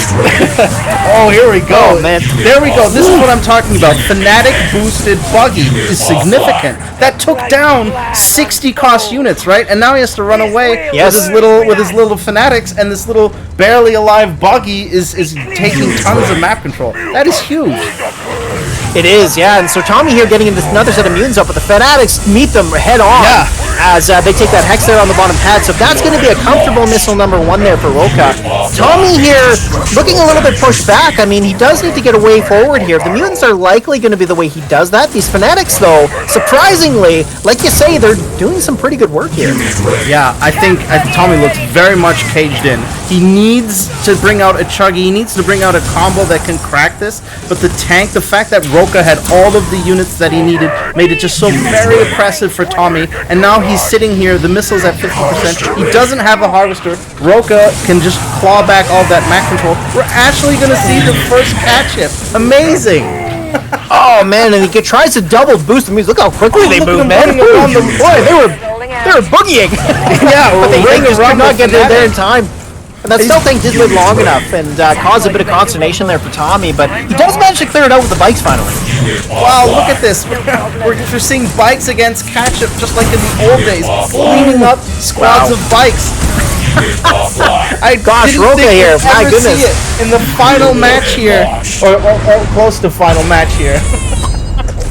No Beautiful. kidding. Yeah, that was a pretty dominant game there from Roka. I mean, I have to say, I think Roka's deck was a little bit better. But part of the problem there, Tommy did find a window to push back, but even then, Roka just... they kind of met him head on, right, at the middle of the map, and it didn't really seem to make a whole lot of difference. Yeah. But part of the problem there was just the beginning of the game there, dropping the mutants so quickly, the Buggies and the Fanatics both together being cheap enough that he could put them out in numbers. Yeah. It was a lot for him to deal with. So it was just really well played there from Roka. And Tommy, unfortunately, drops out here. He does not win the $25 prize, and Roka will. But, like I said before about Roka dropping to Huckinator, you made it all the way through to the semis. Yeah. That's an impressive result, cool. Especially in a weird format like this. So you still did really well, Tommy. But too bad that you dropped out here, but still, really well played game. And it was an exciting match overall. Yeah, thanks for playing. You could just really see that it came down to Buggy being cheaper and getting the value out of more units online fighting together. And then just pushing your opponent off the map. That just became so oppressive so quickly. I think that even if we would have seen the Chuggy come out and get boosted by the Fanatics, there still was a tank to deal with it. So the tank Buggy combo just slapped against that deck, and so not much you could have done, even if you would have played it a lot better. He was just fighting against the wall, more or less, I think. It was tough. Yeah. Still, we did see Catship come out, so I love to see that too. We got to see a Catship. I guess that goes to show that Catship is a luxury unit in this deck, in this meta. Like, if you're winning, then you make the Catship, the Catship, and it just so happened to also really shut down the only response, which was bikes. So even they didn't manage to do anything there. So then, so at least we got a little bit of action. It's a little bit spectacular, maybe. Absolutely. All right. Well, speaking of spectacular, we are going to move on to the finals now. We got Huckinator versus Surface, and before we get into the finals, I just want to give another shout out here to Lewis and TTTTT. I hope that's enough T's. 5 T's. For again, 5 T's for sponsoring today's tournament. Without them, this would not have been possible. So thank you very, very much for putting forward the prize pool money to make this possible. Because we all love Rivals, and this is what it takes to keep things going. And without it, we just wouldn't have as much fun. And we get to come together as a community, enjoy this great game that as we all know, is sorely lacking in development. But still, we're the ones that make things happen, right? Us being the community. And so really happy to see that support is still there and that we're still getting a chance to do this, so I want to say thank you very much for that. And also just a quick shout out to Viper as well, who put together the great graphics that you're seeing on screen here. Indeed. And Jeffrey, who also did some. I did a little bit. No, nothing like what Viper did, but I did a little bit. You're right. I did a little bit too. I did all the snow. Also, you might have noticed, which is great. I love that. For the first time, we have in-game weather effects on all the ice maps. Yes. The snow is also in-game. That's right. I did the snow and a little bit of icicles here and there, and everyone just it looks good. Yeah, everyone just worked together and make this all work and look awesome, and I think that's great. And also the hats. Don't forget the hats. It's awesome. Absolutely, So I hope you guys are enjoying it. It's been a lot of fun so far. I've really enjoyed this format. I think it's been a refreshing change to what we normally see, and just just getting to see different ways of playing this game. That's always exciting. And here we are. Now we're coming down to the finals, featuring Surface and Huckinator. Once again, we talked about Surface being that excellent deck proficient builder. He's really good at coming up with these unique decks, but also just analyzing deck compositions and perhaps coming out with good meta-relevant units to play and good units to put together. So I fully expect this is where Surface is going to shine, but then Huckinator is also kind of like you, Entsorger. He's just a really good executioner. He is great micro. He plays his decks really well. Like, that's part of the reason why he plays Sniper so much, because he's just so darn good with them. So he's got that going for him as well, and it's really difficult to say which one is going to be advantageous. I have to think the deck building skill set is going to play a lot of dividends here in this tournament. It is. You know what? It's always hard to say when we go into these. So but just the format kind of demands a little bit of deck building skills, and so I think that will be a dominating factor here. Absolutely. All right. Well, shall we kick it off? We shall. 2 fuses. Let's go. All right, game number 1 of the finals. Let's go. Sweet. Okay, so to start off with, both players are picking GDI, which I you know what, going into this, I didn't really think about what kind of decks I would expect to see, but we've seen both factions, and I have to say that's been a good thing, because we know that currently in the meta, Nod is not as great as GDI, not by a ton, but definitely GDI feels better. So nice to see that both factions have been seeing a lot of play. So, but maybe towards the finals here, not a surprise to see both players picking GDI. But like the strong suits, the units we see GDI play and be so strong with, like Sling is, and maybe Predator and Razorback and Grants. We have barely seen any of those. We saw Sling once or twice. So I think none of these units are very much OP, and people are still picking GDI. So I guess that goes to say that maybe we didn't do a good job of the Nod units, or maybe GDI just works better. But we'll see soon enough. Yeah, right, exactly. Well, and so looking at these decks, I mean, Surface has APC, right? He has no infantry. Which Yeah, you know what? It must be a direct counter to the fact that Huckinator is playing snipers. I'm sure that must be the reason why. Yeah. Will work out for him though. I mean, I don't know. We see Huckinator so far stalling the missile here. He's got that bottom right pad. He's moving over to the far left, but he's not going to get onto the pad there. Surf is getting the block. He's going to block also the Pitbull coming up at the top. Really good smart micro here, but finally does get on there. The Rhino doesn't clear it in time. Neither will the Pitbull. So this should be Huckinator's missile, and there it is. I think that it's a very ballsy move if that is true, right? If Surface has not put in any infantry because of snipers, absolute ballsy. But I think we've seen that many times in the earlier brackets of this tournament, and it just hasn't panned out. And now that we see the first missile going to Huckinator as well, I think the trend is maintaining. So I don't know. I don't really see it happening. Right. No, I agree with you. It is a ballsy move, and the risk here is that Surface is now he's very weak to missiles. Yeah. And that's kind of what we're seeing here. The And Rhino, so yes, it is a good unit for it, but yeah, right. Like that's a big issue here. And he may not have snipers, but he's got missiles, which, well, missiles are one of the best units in the game. They're so effective and so cheap. Their unit roll is so powerful, but one thing here, Surface is getting this APC out. He doesn't have it on the far left pad.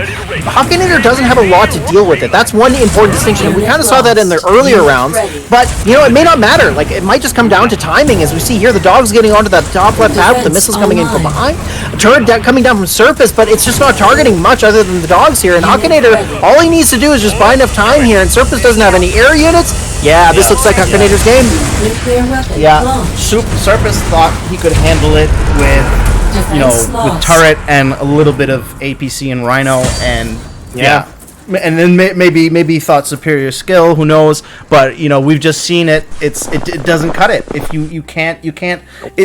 It's kind of like that utopia that you never get. Since the inception of Rivals, one has dreamt of an infantry-less deck, right? So many times. Oh, sure. Shatterer's gotten buffed, APC got nerfed, and it always gets tried and tried again, but it never ever works. If you go full War Factory, you will lose to infantry. It's just how it is. Yeah, for sure. Yeah, missiles are too efficient. Like you can't. Yeah, there are some key, back in the previous meta before the patch that we had, where Chuggy got nerfed. Chuggy actually used to be pretty effective at shutting down lasers and missiles for the cost, but now with the slower cloud timing, it doesn't. And then the only other unit that really kind of does that isn't infantry is Shatterer. And Shatterer, it's a weird unit because the unit roll is really valuable, and also its damage is quite good. But it has lopsided matchups. So, for example, if you run into mutants or grenadiers, which in this format, well, there's mutants locked on Nod's side, so there's a real good chance you could run into those. It could cause a lot of problems for you, right? Whereas, what else can you run? You need infantry. You need anti-infantry infantry. Shocks, snipers, chem troopers, something, to be able to deal with it. Even Razorback. Razorback actually isn't amazing against missiles. It is probably better than Chuggy is, I would say, at the moment. But it's just not enough. And not running any anti-infantry infantry there from Surface was a huge problem. And we saw that as the missiles were just too strong. Yep, absolutely. Yeah, I think that was an experimental match. They have a lot of games to play and win here, so I think Surface is allowing himself some experimentation. Okay, maybe I can pull it off. I think we're gonna see him buckle up in these next coming games, because he's not gonna let that prize money go away easy. He's gonna put up a fight. Absolutely. But the only question is, will he be able to spend the prize money if it's soaking wet from all the sweat? We'll see. Yeah, I guess not, right? No doubt. Okay, well, we got our players ready to go. Let's get into game number 2 of the Frozen Arena Finals. All right, well, and Surface going with GDI once again. I'm sure he's going to build a different deck. Let's have a look. Yes, much different. And, finally, for the first time, we're seeing Predator Tank, which like I said before, I really think Predator Tank is a good answer in this meta, because Predator Tank is going to shut down the Pitbulls. And Predator Tank is difficult to deal with. It's kind of like APC. It has a lot of health. Again, it's not quite as tanky. Fully intended there. But I mean, Predator Talon have a tough time. Predator Talon can come back from Huckinator's Mohawk. So Right. I think, and Pitbull. So like I think this match really comes down to this more skilled player. The decks are so very, very clear, very, very similar, and yeah, it can go either way. It's absolutely a skill game here. You know, both players playing their S tier sniper skill unit, which I think is probably one of the best units for the GDI matchup in this Frozen part. So maybe the Predator will do a little bit more because it has more health. I don't know. It's hard to say. Now the thing that this really is going to be a big decider in this match is the fact that Serpus really only has Talon and Missile for his anti-air. The Mohawks do have a fair amount of hit points, but the thing is, missiles are still pretty good. But then again, both players are running Sniper, right? So I have to feel like this game is really going to come down to a Sniper matchup. Now, here we are coming into missile number 1. We see Serpus with all 3 pads. The Snipers get the boost, but, well, Huckinator's Eggnog kind of pushed them back a little bit there as we saw him awkwardly micro them, and they didn't get into position quickly enough. That said, I don't think they would anyways, so I don't think that really was that relevant. But either way, Serpus comes in with missile number 1. One unit that you forgot to mention, which can be decisive. Serpus also has Turret as anti-air, which true, yes, can just actually pull some strings when he just might need it. But I think the Predator did its job for the early game. It was hard to get rid of, and then when it was gone, there was just too much space created. Oh, now look at these sniper dances here. Ooh, boy. Well, we're starting to see Serpus struggle a little bit as he needs these Talons. Their unit role is really impactful in a matchup like this, where Sniper and Mohawks are going to be a bit of a problem, but the problem here is Huckinator has Pitbulls, and Pitbulls are very good against Talons. So that's, again, one of the distinctions in this matchup is the fact that Huckinator has Pitbull and Serpus doesn't. Oh, the sniper wall, though. Yes. Uh-oh. And now the Talons to take over and the Predator to take out the pit. Oh, but look at this clawback here. Oh my, nice play here from Serpus. The tank, you know, one of the funny things about snipers is it's kind of been known for a long time that one of the ways to deal with it is just to make tanks. Yeah. Because they'll actually kill them in time. So, and these Talons now, like you were pointing out, the Talon Predator tank combination is going to be enough. There it is. Serpus making his way back, clawing back this series back to 1-1 and winning game number 2. Well done.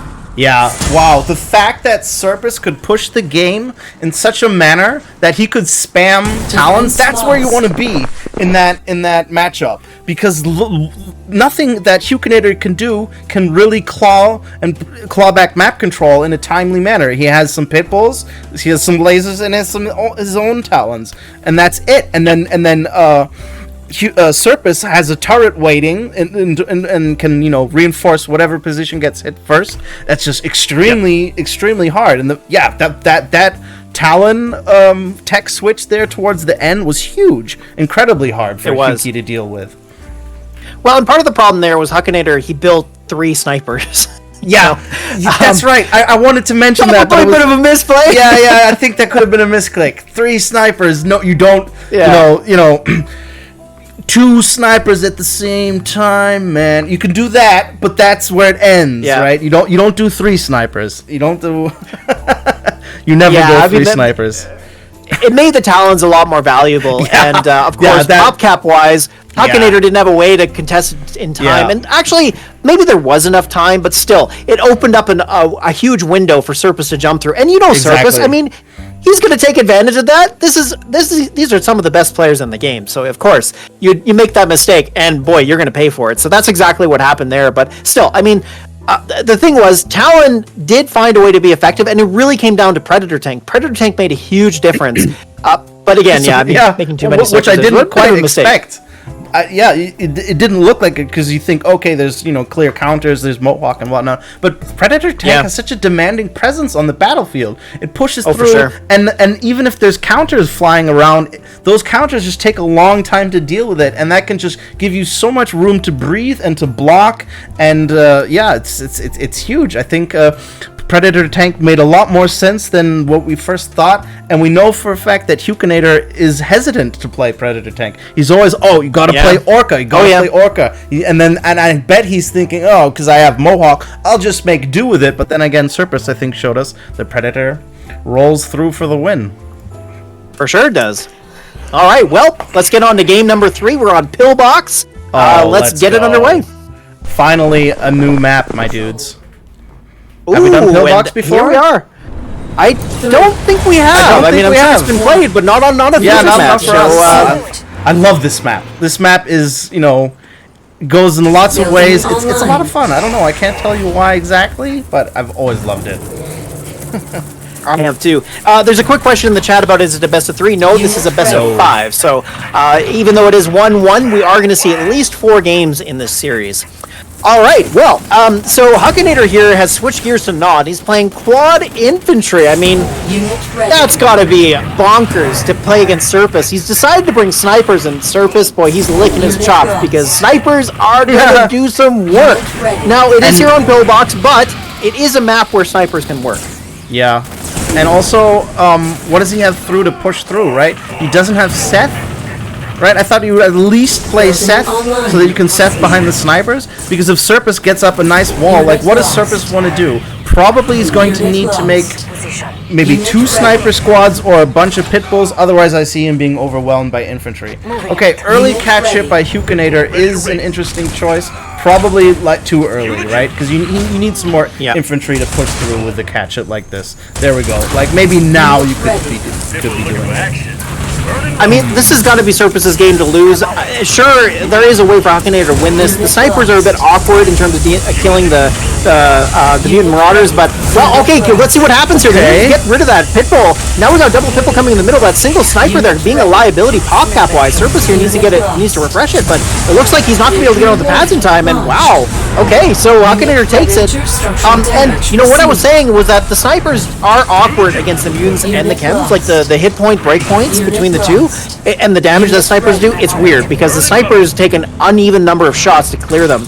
So I suppose if Huckinator can gain an economic advantage and push them out in numbers, there is a way for him to push these snipers back, but it doesn't seem to matter. The catship is doing it all on its own. Maybe the Pitbull sniper combo is not going to be enough. 1 shot per model, which is pretty good, and then once you lose it, you've traded with the snipers, which is not terrible. And then, I mean, if Huckinator can stop some harvesting here and claw his way back and get some map control, I just might see it happening, but it's very, very close here. Yeah, look at this. I mean, the snipers, they're chewing down those mutants, but again, look at that. That one lives with 1 hit point. That matters because the snipers have to stop and shoot. Look at this. And look at this, Huckinator. Wow. My gosh. Amazing. Fantastic, bro. I'm gobsmacked right now. You look at these decks and you're like, how does Surface lose this game? He's got snipers against a quad infantry deck. The catship, man, the catship. The catship was the wild card that broke the snipers. Everyone playing snipers. Huckinator showing that it can be done the other way around. You just have to take a risk. Who would have guessed? No one was probably thinking that catship eats snipers for breakfast. But there we go. There you have it. Well, and part of the problem there was that the catship has enough hit points that the Pitbull's an effective way of dealing with it, but it didn't get enough of them collected together to shut them down. Like the catships were getting too much value against the snipers, pushing Surface out of place, and it was causing him to be just out of sorts, right? Even if the catship didn't clear the sniper super a lot, like you said, they clear 1 model per shot, so it's like, well, I can't just really sit here and let my Pitbulls deal with the catship while my snipers take shots. I'm gonna have to sit here and manage the situation, and it threw Surface off his game. I mean, absolutely. It was impressive to see that because we were talking in the background about how probably in these locked units that GDI is the better faction. And then maybe not. Maybe not. Right? I think a huge aspect about the catship here being so strong is normally when you think about these units that trade, like maybe Razorback and Sniper, you might send a Razorback in to die, but as long as it kills those snipers, you've traded. But the thing is with catship, it kills the snipers and then still has a couple hits left on the pit before the pits have taken it down, meaning it lingers. And if you have a unit that lingers near the base, means there's more time when your opponent cannot make their respawn because you have to wait for that cap chip to come out, and that just gives you breathing room to go over to the harvester, take down the other pit bulls or whatever, and it just creates so much map control for you. The HP on catship is really, really decisive. If we were talking about a lesser HP unit, I don't think it would be quite the same. So exactly right. That was the distinction in that match because Part of the problem there was Serpus didn't have a really quick way of dealing with the cat ships. The Pitbull was a good choice, but it wasn't quick enough to protect the snipers, which but he didn't have like anything paper. that was quick enough. Like Slingshot would have been a better choice than the Pitbull, but then you yeah. kind of leave yourself open in other ways, right? So yeah, it's an interesting choice to make. So we were thinking like maybe the units we picked for the second round were maybe a little lopsided, but actually I don't know. It's kind of interesting. So this is gonna make this match very exciting because what's gonna happen now? Into game number 4. It's on is he Canal gonna do Row. snipers again? Is he gonna bring out the slingshot? Yeah. I don't know. I feel it's been refreshed a little bit. All right, our players are ready. It's Canal Row though. That could be dire. So this is potentially match point for Huckinator. If he takes this, he is going to win the finals and take all that sweet prize money. But Serpus here, I mean, he's a competitor at heart, so we know that he's going to try something out here. And, well, I guess in terms of the decks here, maybe not a big surprise is he's pulled out the same deck that he pulled out against Tommy, where he ran JJT Sniper with the Slingshot, no Pitbull, but you know what? That's going to be kind of important because it can go across those lakes. So that could be a really important factor in this game. Yeah. I have a hard time putting my finger on this one. I really can't say. It doesn't feel like the Pitbull is going to be much of a decisive unit here. Like, I think JJs have such incredible impact in whatever match they're in. I mean, like the rest of the deck doesn't really synergize that well. I think maybe the jump jets are gonna pull them off here. And then on top of that, crazy dancing. If you do amazing dancing with JJs, you can just get extra value out of them, even if they aren't the right unit to have on that pad. Just the fact that they get on that pad. So they do, yeah. They can fly over the rocks, the lakes. They can get onto pads really quickly, which is a really important feature of this map. And yeah, it could be a way that Serpus makes his way through this. So here we are. He's got that middle pad secured quite comfortably. Yeah, the missiles and the snipers are getting rid of the snipers and the JJTs, but not quickly enough. So there goes. Serpus takes missile number 1. Like, it's clear that Huckinator needs Talon here when Serpus stacks up. But then, like, what does that do? So then brings out the Talon, and then the Sling comes in, and then we're back to square one. So I don't know. I just think the Pitbull just has no real impact here. And then the thing is, like, yeah, you can fight Sling with Mohawk, but you have to have great positioning. You have to get it alone. It's tough to do. And yeah, it is. Yeah. Usually you can't pull that off. So yeah, I think the jump jets here will take it. It's going to be a good game of rock, paper, scissors, right? Like, there's going to be a composition of different units spilling out all the time. Like, here we're seeing Mohawk and Slingshot for the first time. The JGTs have been pretty good, and Serpus boosting those snipers against the dogs. And now he retargets to the missiles. A bit of a misstep there from him. A little unfortunate to see that, as that could cost him this missile. He's going to push in against these snipers, but Huckinator now building a second set of snipers. He's going to get into position early here, and that's going to be absolutely important, because if Huckinator can maintain his map control with these snipers, it's just going to be way too difficult for Serpus to call this back. And look at the boost on the Mohawk, clearing up that Slingshot.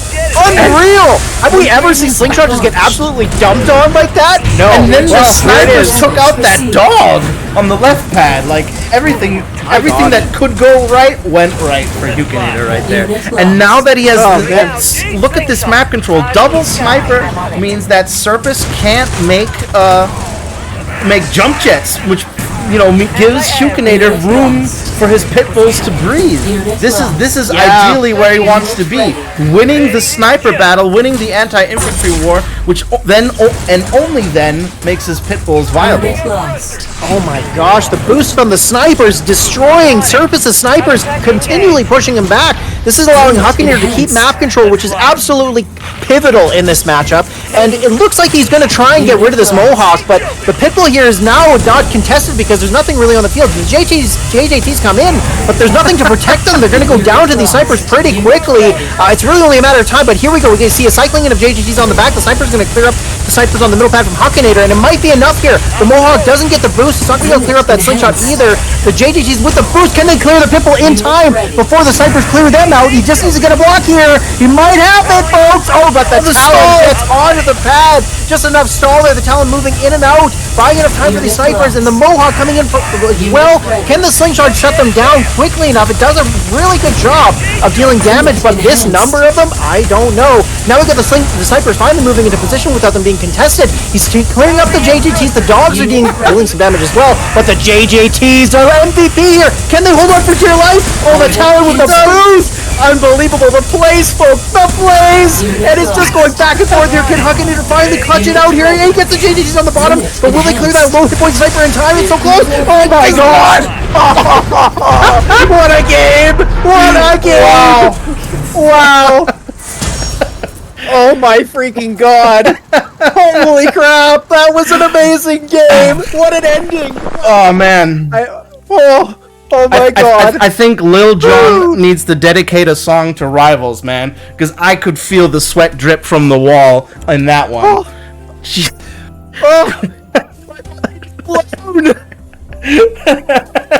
Jeffrey, you're so loud, your mic is muting you. I just can't believe what we saw happen there. This was incredible. Like, and you know what? Like, it came down to the format. The format really dictated the decks that these players brought, which put them into this unique situation that caused this situation to unfold the way it did. Like, well, not completely. Obviously, the way the players played it and all that made a big difference too. But I'm just saying that set the foundation for what we saw took place, and it was just like the split-second decisions going back and forth, and it was just, and of course, like on Surface's side, he played a deck full of specialists. So when one part of his deck fell apart, like the snipers or the JJTs, it left him open and susceptible to something like Huckinator's Pitbulls or Mohawks, and even Talons did something. Like it was just, it was such a refreshing way to see the game play out because it was so different from what we're typically used to seeing. What a game, folks. That was incredible. Holy cow. Way to go out with fireworks, man. That was crazy good. Yeah, that game is going down in the books of legends, man. Absolutely insane. Oh, that was a good one. Yeah. Could no not better have way wished... to finish the tournament off than that, but absolutely. Money well deserved. Like, wow, yeah. Oh my god. Go buy yourself some more eggnog. Right? He deserves it. No kidding. Indeed. So, well, Huckinator is your champion of the Frozen Arena today. Eggnog or not be damned, he did it, and he made it all the way to the finals against Surface. Took him down 3-1, won the whole tournament. Well done. And also, this is the first tournament Huckinator's won since, I think, January. So, it's been a while for him since he's been able to win one, so he must be feeling pretty good about himself, and he should. That was a really well-deserved win. Surface won second place, but again, it's not like you lost. It was for Surface, he feels like he did, saw how close that was, and I mean, Surface isn't playing as much as he used to, and he still managed to pull off a very close and very impressive second place there. So it really was. And he wins something for it too, so he doesn't walk away with nothing. Exactly. Also very well deserved. And they have really given us some of the best material to do a tournament with. We might have old players, but we don't have old games, man. These guys still bring it out and bring out the best of Rivals. Absolutely fantastic. So big thank you to our top players who sign up and give us these great games. And of course, a big thank you once again to our sponsors, TTTT. and Lewis. Thank you guys so much for sponsoring this. It was an amazing tournament. Lots of fun. Thank you so much, Jeffrey, for coming out. Thank you for getting the Santa hat. Oh, no problem. For the designs. Jeffrey did our units, and Viper, of course, who did all the background. So the whole Legion team always comes together whenever we get to do this, and that's so awesome. I think we really have the best gaming community. It's been a pleasure. It's I'm such an honor to be a part of this community. Best gaming community there is. Go Rivals. I agree. Rivals for life. Well said. Right? That's my signature one. Yeah. All right. I think. Well, and thank you, Entsorger, as well. Oh yes, for hosting it all and running the stream and for co-casting as well. It's really great, and especially thank you to all the viewers who came out today and watched the tournament. Of course, without the community, these things won't ever happen. So, you're a big part of that as well. So, thank you so much for coming out and checking it out. Let us know your thoughts. Tell us what you thought about the tournament. If you'd like to see more of these wacky formats where maybe we freeze a different set of units, it's kind of like Cabal War Games, right? Like if you were back around back then, it's kind of like that, where there's pretty much select bit of units that you can use, but. Let us know your thoughts in the Discord, or of course here in chat, and hopefully we'll see you in the next one.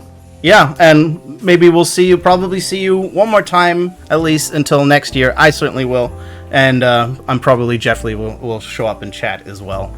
So, but in case we don't, I wish everyone happy holidays and a happy new year. Take care, everybody. Peace out.